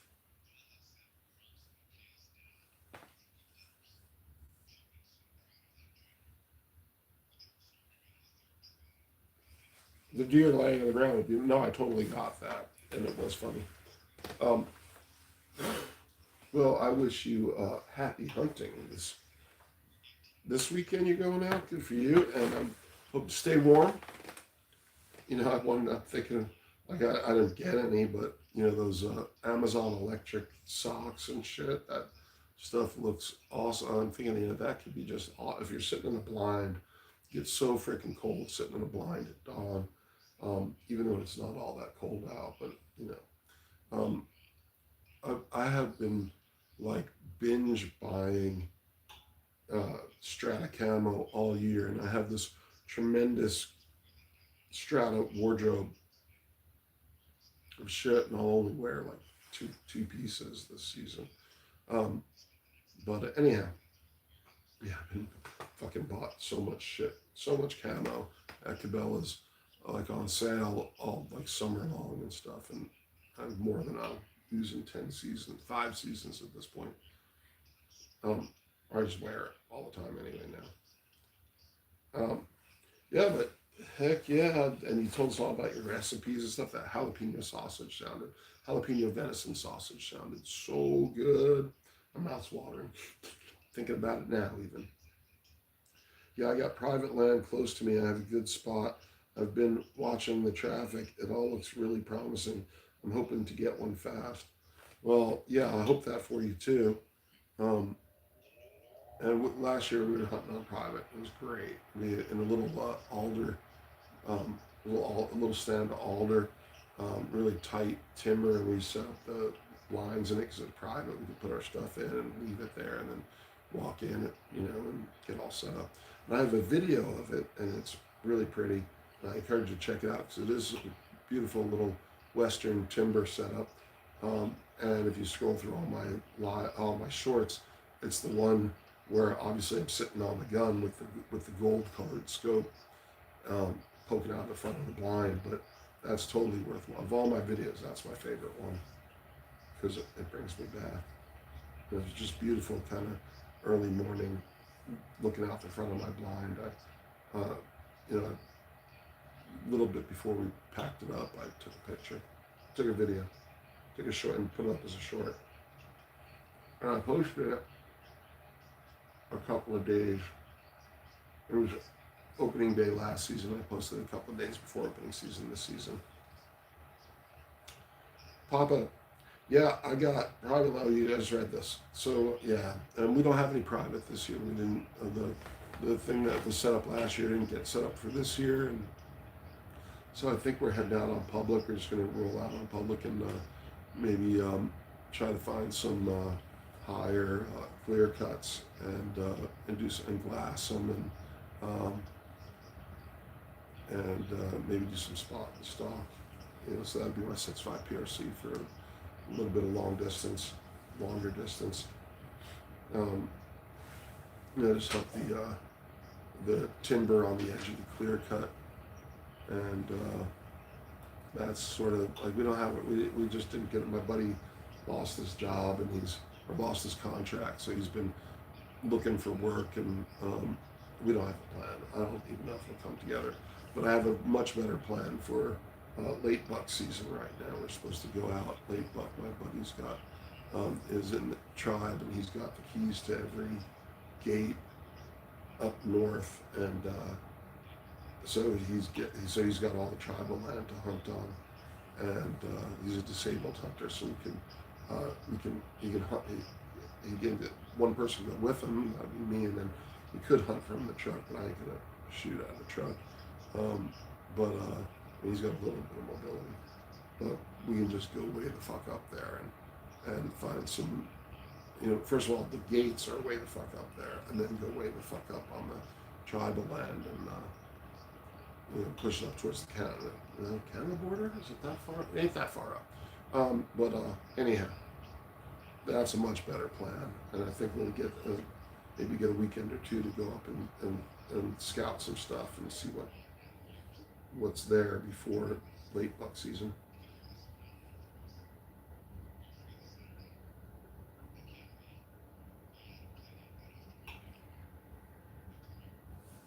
Papa, I'm going to hunt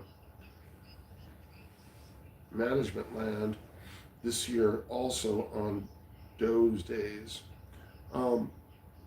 Yeah, most of the game units here are buck only. Not all of them, but most of them. So it's, but because they don't want you taking does, they just want you taking bucks to, there's only like one buck for every 17 does.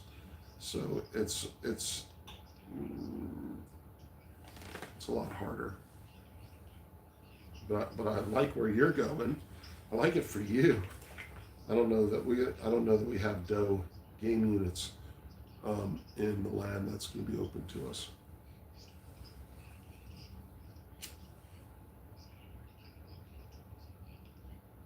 Well, I didn't even see a buck last season.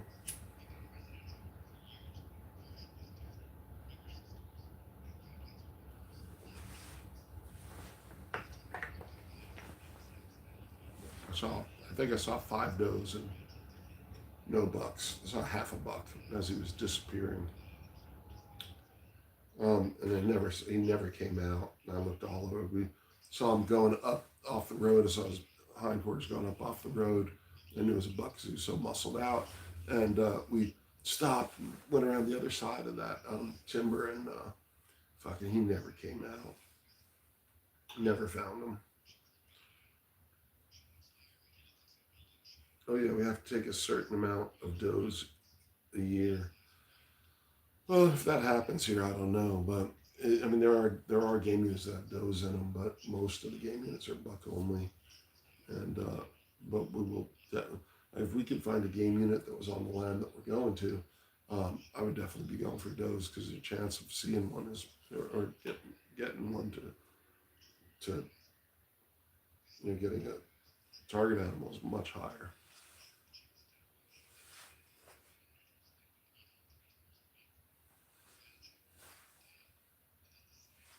And my buddy who I'm going to hunt with invited me to shoot a pistol steel comp on Sunday, but I had to turn him down, so I got this 600-yard competition on Sunday that I'm very excited about. And like, I'm going tomorrow to dial in the guns at, check the zeros are good, but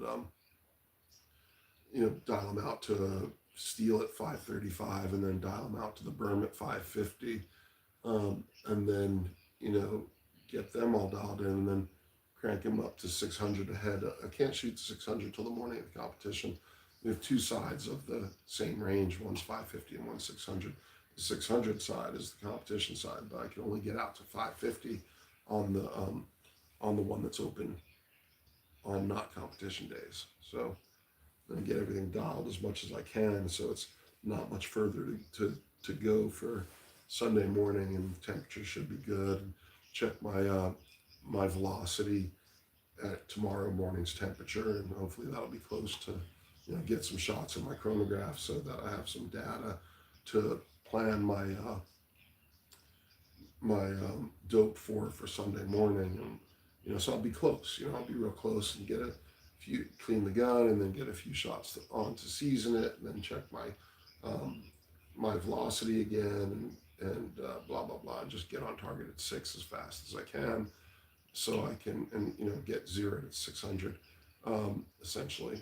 I don't know if you call it a 600-yard zero, but get the dope in the gun and get on target, so I can get basically 10 minutes to do it before the competition and my relay starts.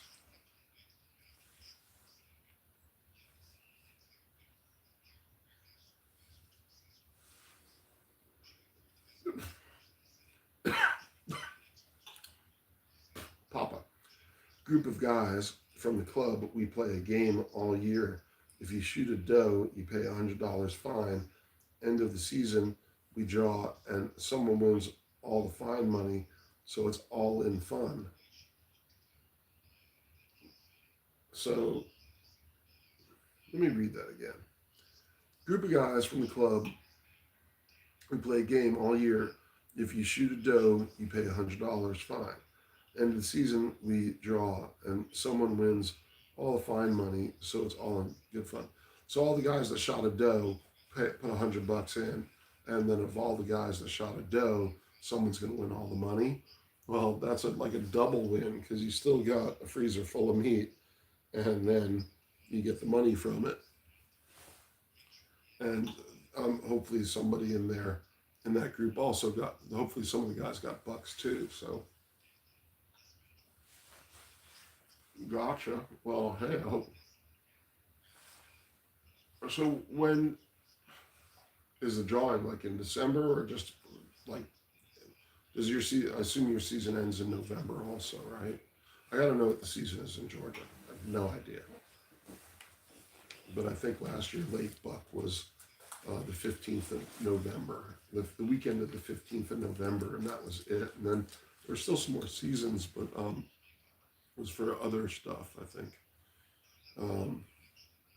I think elk was still going on. A lot of guys are up at their various elk camps. That's like a huge thing for people.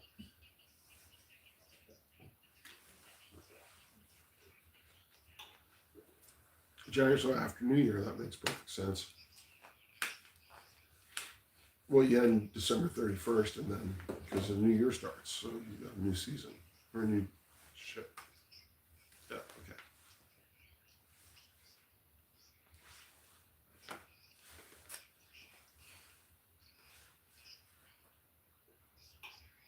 So for us, deer season, it basically starts this year on October 11th, and I think it goes through most of October, and then it ends, and then you get late buck for like a weekend in November, about the 15th-ish, I think is how that works.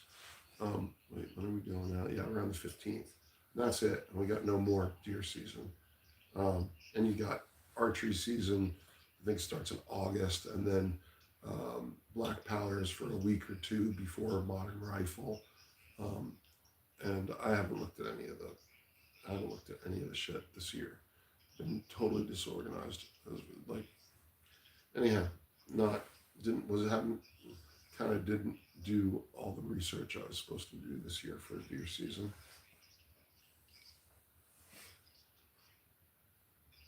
We were wanting to like get in on a lease or something, and then none of it happened because the leases that you could get bids on were all crap, and so we never bid on anything. And then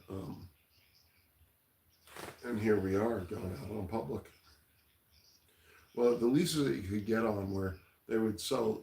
You could get in the lease, but they weren't limit. They would. It wasn't like exclusive leases. It was like a lot of people were, getting access to the land. So at that point, you might as well be on public.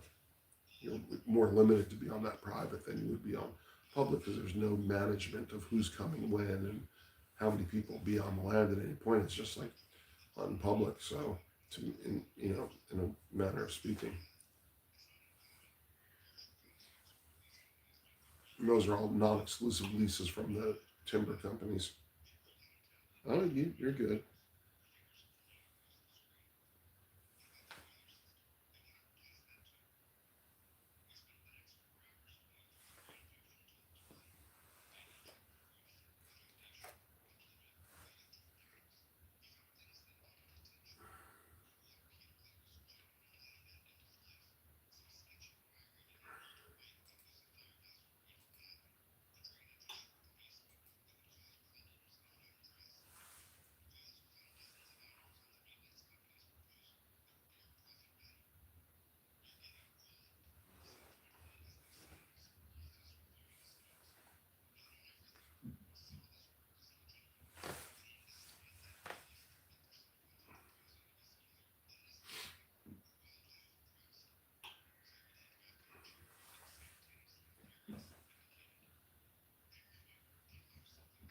Okay. Yeah.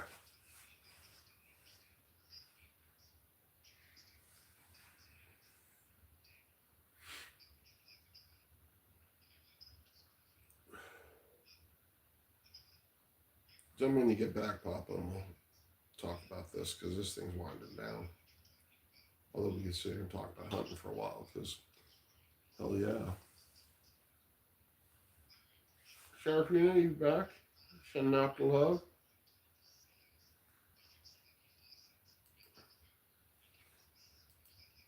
No. Maybe. I don't know.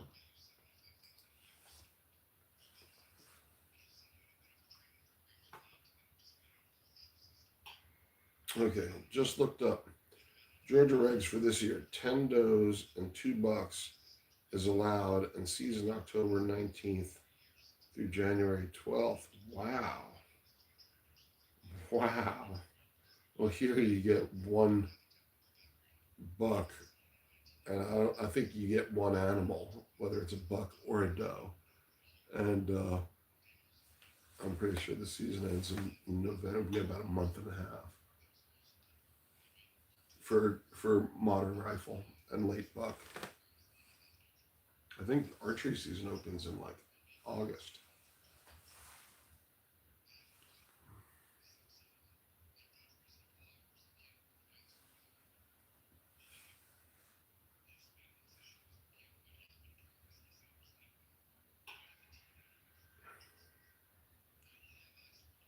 Primitive hunting started in September. So that's archery, I guess, or sticks and stones. Anything other than a modern rifle or a black powder.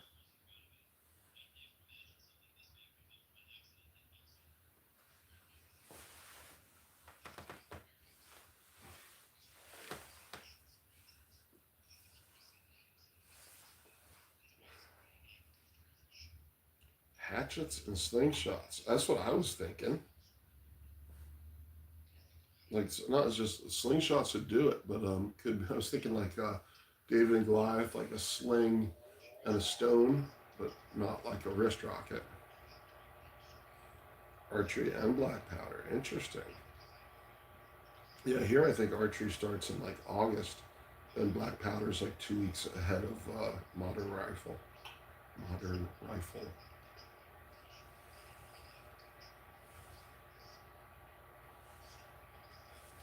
So just looking and thinking. So the PRS gun on the right is in that trim, I think 16.5 pounds, and the 308 is probably about 13 or 14 pounds. But you could totally hunt with that 6-arc AR right there. You can't hunt with 223 or 5.56 in Washington. You got to be 224 or better. The 224 or better. The 6-arc is a 243, and so you could totally hunt with that AR. Although, I mean, it's a little heavier than that scope for sure, but that's a 5x25 Vortex.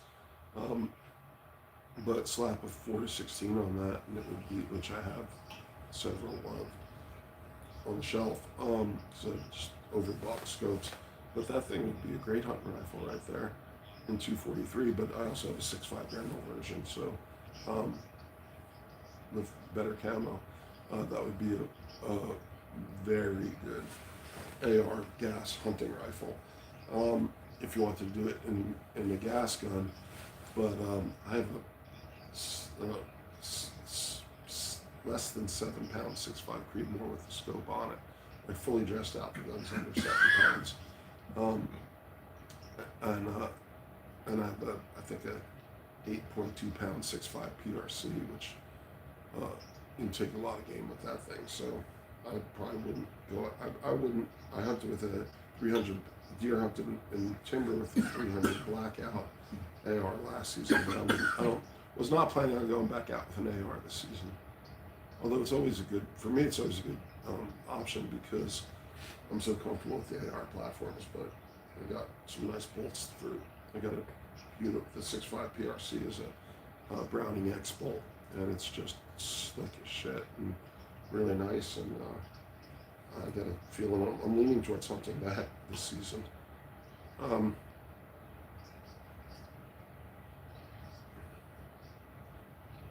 But 90% of deer hunting here is done by using walker hounds and shotguns. I don't think you can hunt with hounds here, but they do have shotgun only game units, and a lot of people I know have gotten deer that way, and they're just like out in the orchards, just walking in the orchards and walking the rows, and they're shooting, inside of 100 yards with slug or buckshot. I think it's got to be slug. I don't know, but everyone I know's got a story like that's like their first deer is down in like Vancouver, Washington, Columbia River Gorge area, walking in the orchards. Like everyone I know has been successful at that. And I'm just a little off put by that because I'm thinking, well, if everyone does it, I don't want to be there because I don't care how much orange you got on, it's not enough. How I wear orange at the range. Because I don't trust anybody at the range. And then it's become so I just wear my orange hat, and that's Hey, Dad, you okay? Yeah. All right, can you just choke a little less, please? Yeah. Thank you.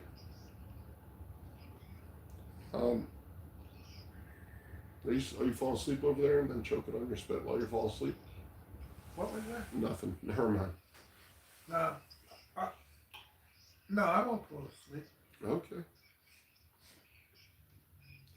All right. Our woods are so thick to use dogs because unless you're hunting power lines or clear cuts, your average clear open shot is maybe 40 yards. No, I'm with you. It's a lot of dense.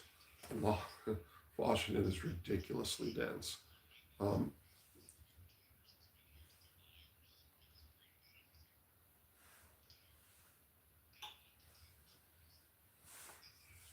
that's why that's why gonna, look to get up high and get some clear cuts and blast them, and then, hopefully not long distances because I don't really want to shoot over 300 yards. But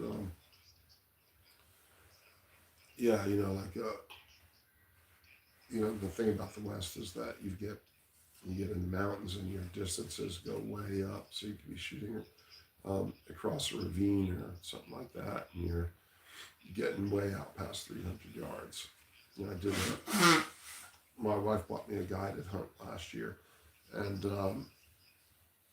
they said bring a 1,000-yard rifle, and I was like, y'all are fucking crazy. I would never take a shot with a deer at 1,000 yards. And he's like, oh, our guides, do it, blah blah blah, and help you out. But I'm like, I ain't fucking taking a 1,000-yard shot.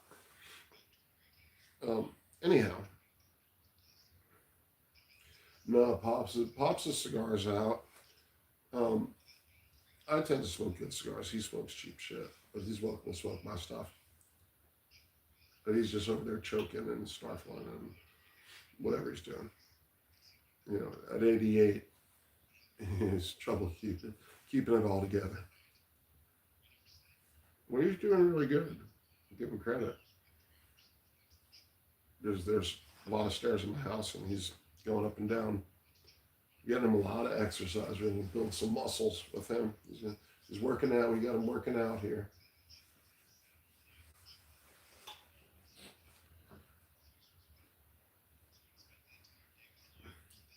But he's already tripping. He doesn't need to be smoking nothing. He's already tripping. Papa, but for those of us that like stalking our deer and putting time in tracking them, dog guys piss us off. Well, yeah, I'm with you there. I mean, we don't really, like for stock, spot and stalk here, it's more like, you're just glassing a clear cut or hillside, and, then you got a long shot, and that's, basically what spot and stalk is out here.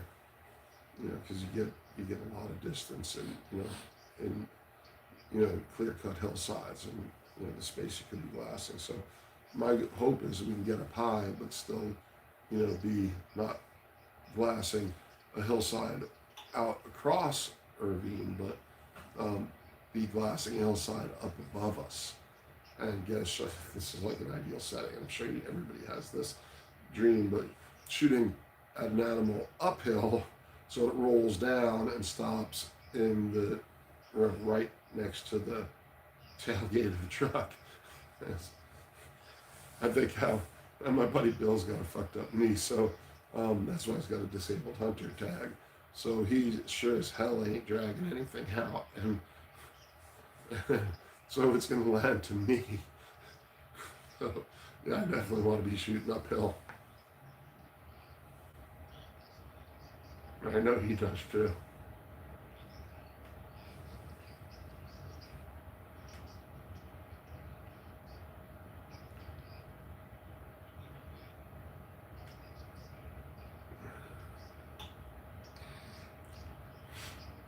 Gotta figure. I've spent 7 months watching this one I'm after now.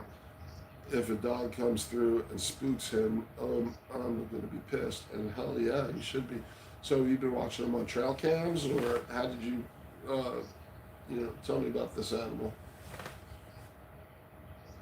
I can hear you just letting the dogs out. Not me. I don't have any dogs. But who let the dogs out? Ooh, ooh, ooh. You got dogs. I don't have no fucking dogs. I mean, I had wonderful dogs, but fucking tore me up too late. I can't do any more dogs. When I got dogs, I just want to hang out with my dogs and live my dog's life, and I don't want to. And I got to work. And it's basically what it comes down to. I can't, be having dogs and hanging out at home with my dogs and going on endless dog walks and shit. I got fucking 2 businesses, 3 businesses now. And I got to work for another 10 or 15 years. Work as long as I can work for, and then we'll figure out where it all works out after that.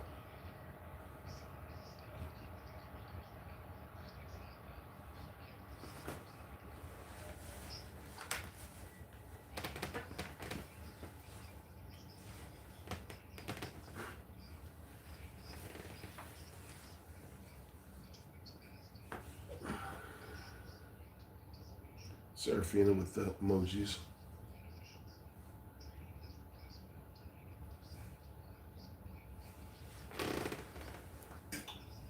So, Papa, how long till you're ready to start? You're live. You just want to sit here and talk about hunting because I'm down for that.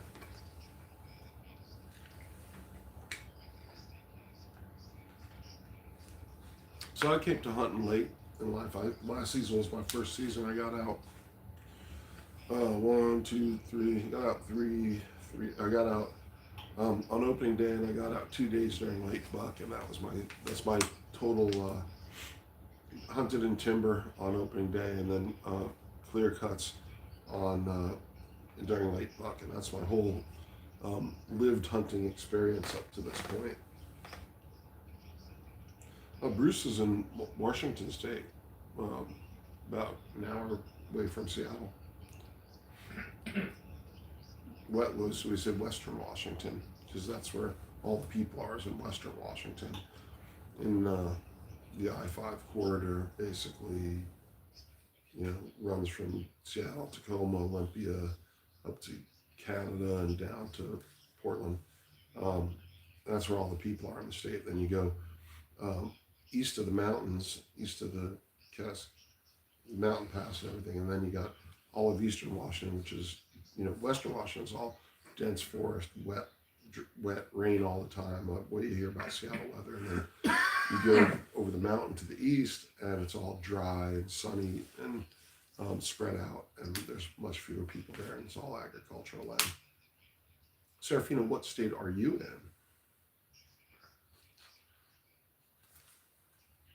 Yeah, no, I've heard you say it, Pop. You'll claim 2 at the most, and then you're done. Fill your freezer and watch wildlife for the rest of the year. You've been hunting since '93. That's what, 32 seasons, brother. Have you ever went out gold panning for fun? I've always wanted to go out west and pan and look for cool rocks. Well, I've not done any gold panning, but my wife is all about the stones, and there's like a gemstone place that just has bins of unpolished rocks, and when I mean bins, I mean like huge bins. So they get a lot of raw rock, a lot of raw crystals and minerals and stuff like that, and that's not all that far from here, and that's like her dream Saturday. But then you can go out east and like east of Portland into the mountains, whatever.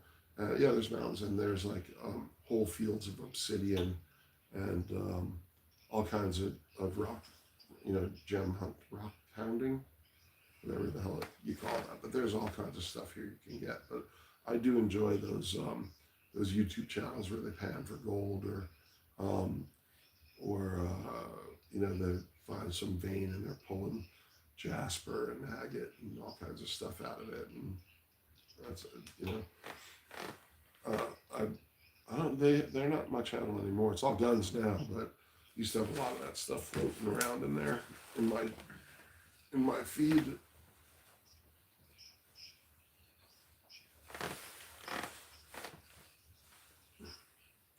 Oh, well, if you don't mind, I was like in North Florida, I'm taking it, green grass and high tides, or and I'm from Miami.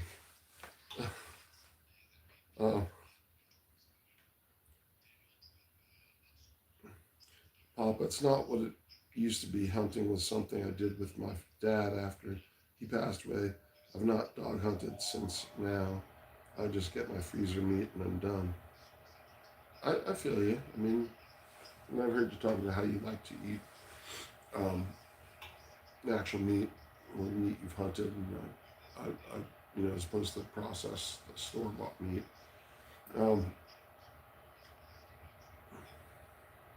Central Florida Gulf side, right on. Well, I'm not asking any more detail than that. But, I go down to Miami and see my mom every year now, as much as I can.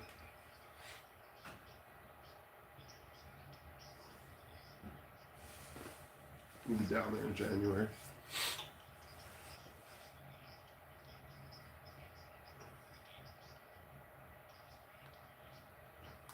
I'm gonna read that comment again, Papa. Just it's not what it used to be. Hunting it was something I did with my dad. After he passed, I've not dog hunted since. Now I get my freezer meat and I'm done. So it sounds like what you're saying is now it's not the same thing, and it's not now it's just about getting meat as opposed to the whole aesthetic, as it were. But how did you find this? How did you start finding this one?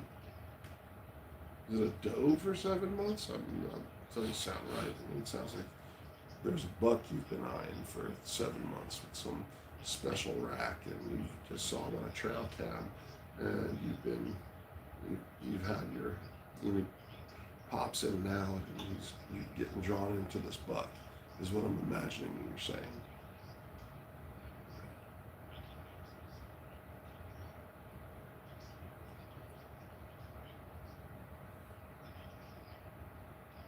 Yeah, I figured you had to be something special.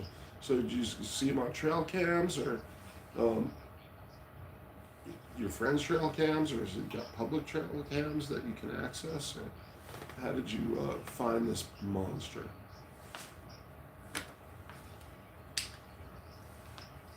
So you're just planning on taking does, but you were hoping to be stalking this big buck.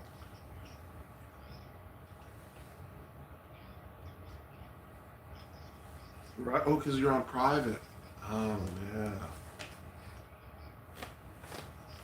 yeah, that's awesome. How big's the land? How big's this piece that you're hunting on? If you don't mind my asking, you don't need to share any info here on YouTube, where it'll be immortalized forever when I post the video.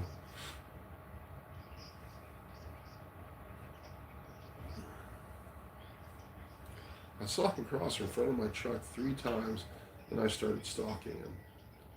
4,500 acres. Well, that sounds like a healthy piece of land to be stalking on. So, are other people have access? Other people with dogs have access to land, or just people from private will cross over and because they can? This sounds like what we're talking about.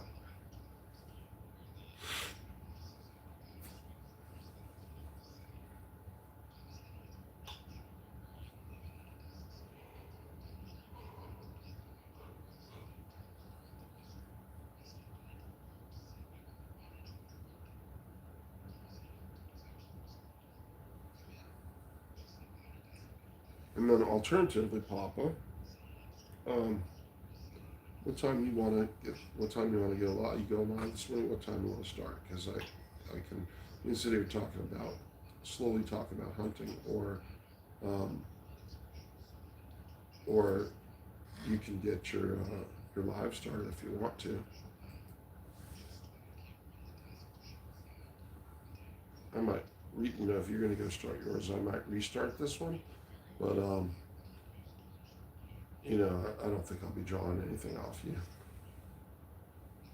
But it seems like it's be a little. Well, just what time do you usually start it? Usually, I've been starting a little later lately. It seems like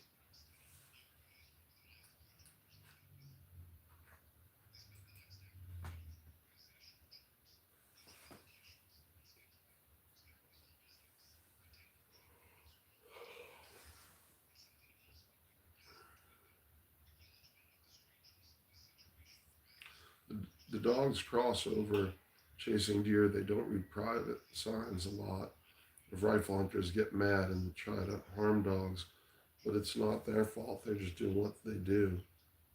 Well, also they're doing what their handlers do. I mean, they might start, or they might chase a deer from public onto private, but because the deer don't read the signs either. But if they're, it's kind of as a bit of a problem if they're on private, or if somebody's taking them from public onto private. But I've also, like, we were hunting on private, didn't mean shit to plenty of people. Uh, yeah, you know what I'm saying.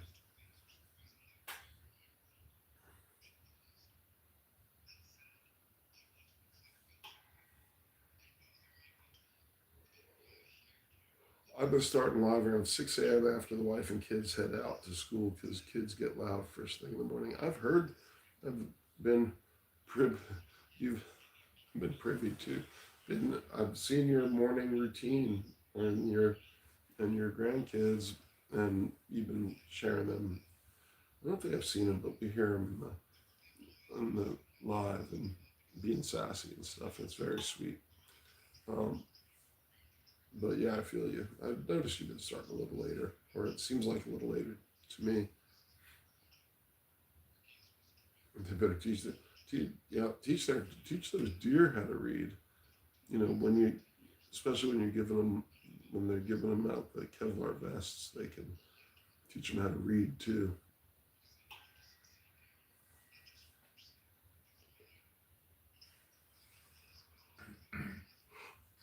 Oh, pardon me.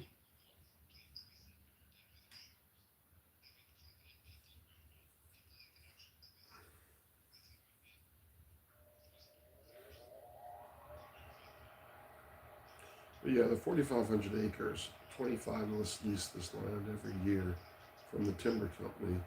It's all gated off and nice. Each pay 500 dues a year, and we keep it cut and clean. Well, that's fucking awesome.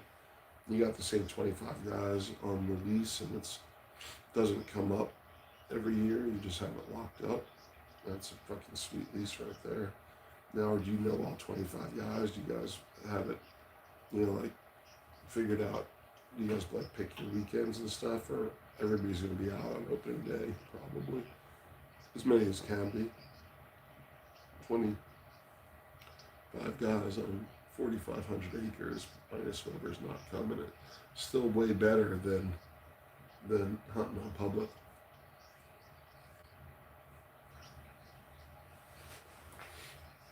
Oh, you take your time, Seth.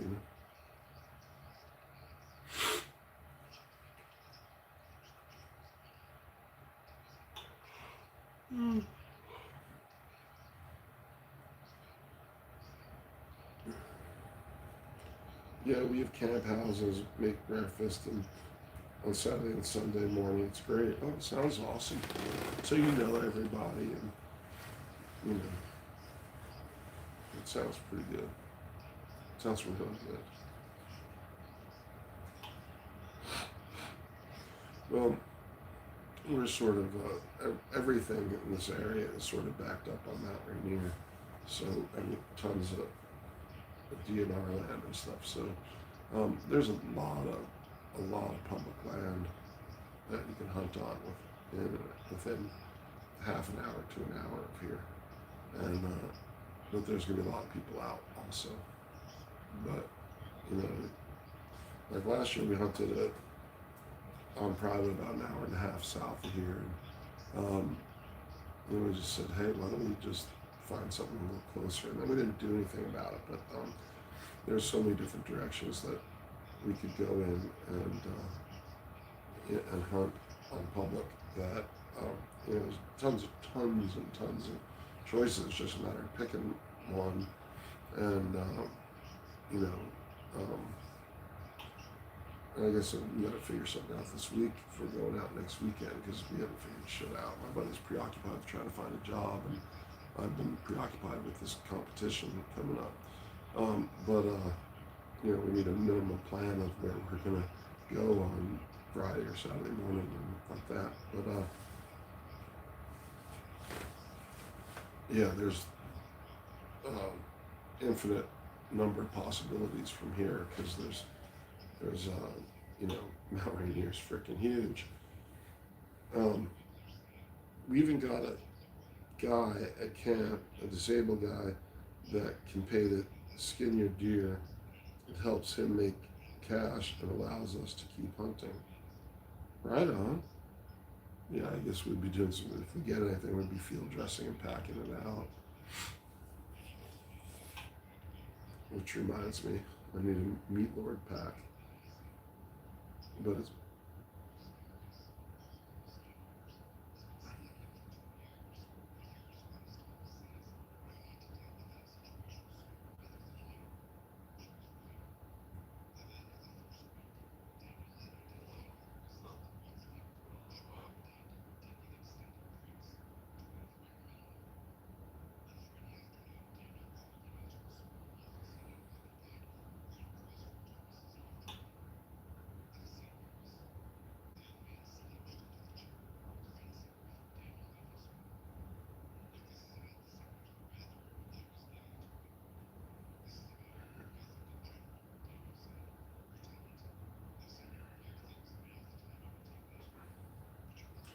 And for us, there is no keep hunting because you get one and done. So,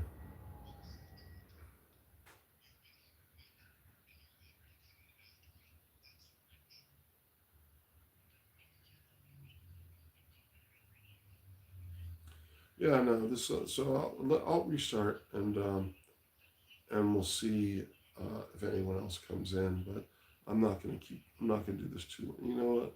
In fact, I'm just gonna shut it down and go to bed. And then my dad's ready and my cigar's out. I'm just gonna pack it up. And I thank you for the conversation and talk about hunting. Like what the title of this live is: Bruce's Guns, Life and Relationship Coaching Thursday Cigar Lounge. But you know what? Talking about guns and hunting is an even better live. So don't need all those other random guys. And on one hand, building the channel, blah blah blah. But you know what? This has been a great conversation. I totally appreciate you guys for being here and chatting with me and talking hunting. Serafina. Oh hey, is Serafina you back yet? Did you get back here? So I wanted to ask you.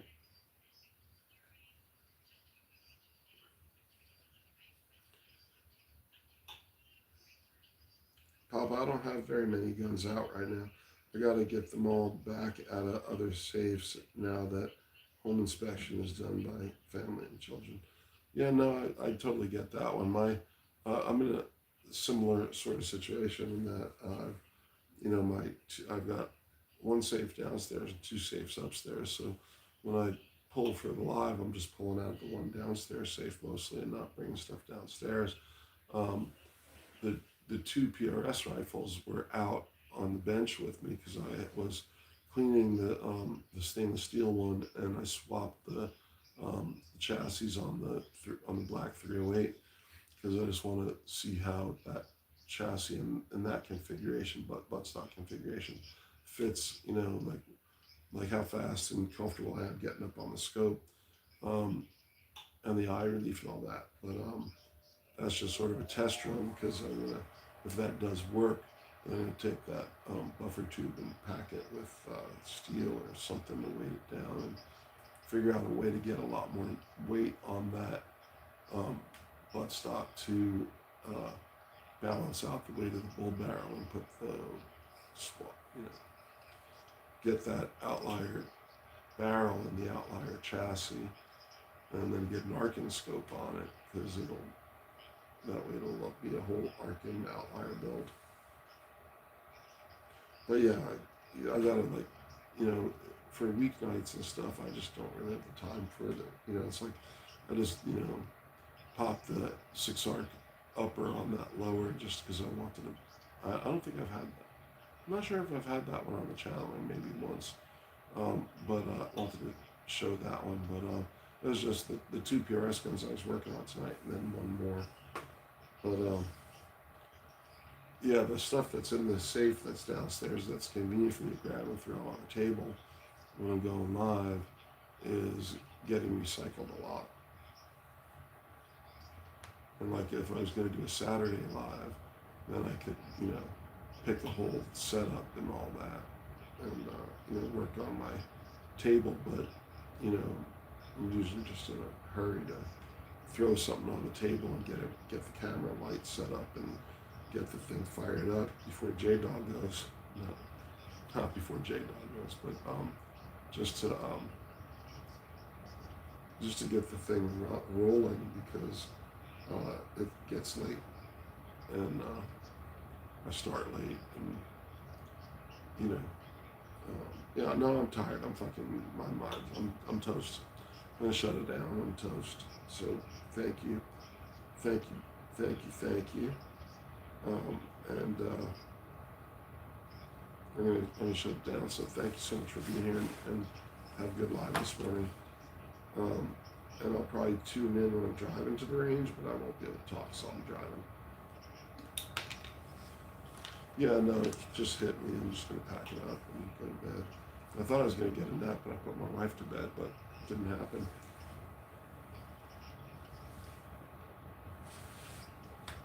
And I had some energy before, but it just hit me like some bricks, and I'm gonna go pass out.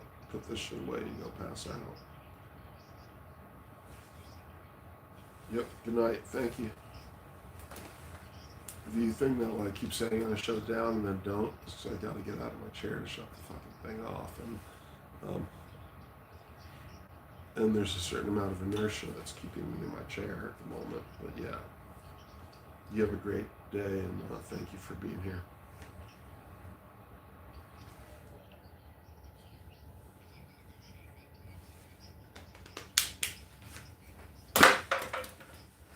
Sorry.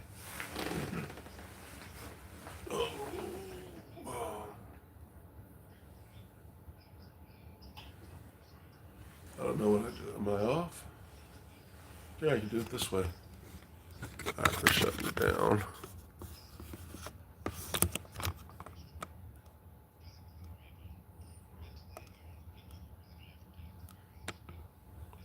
What the fuck? Hold it. Yeah. Too many fucking things going on here.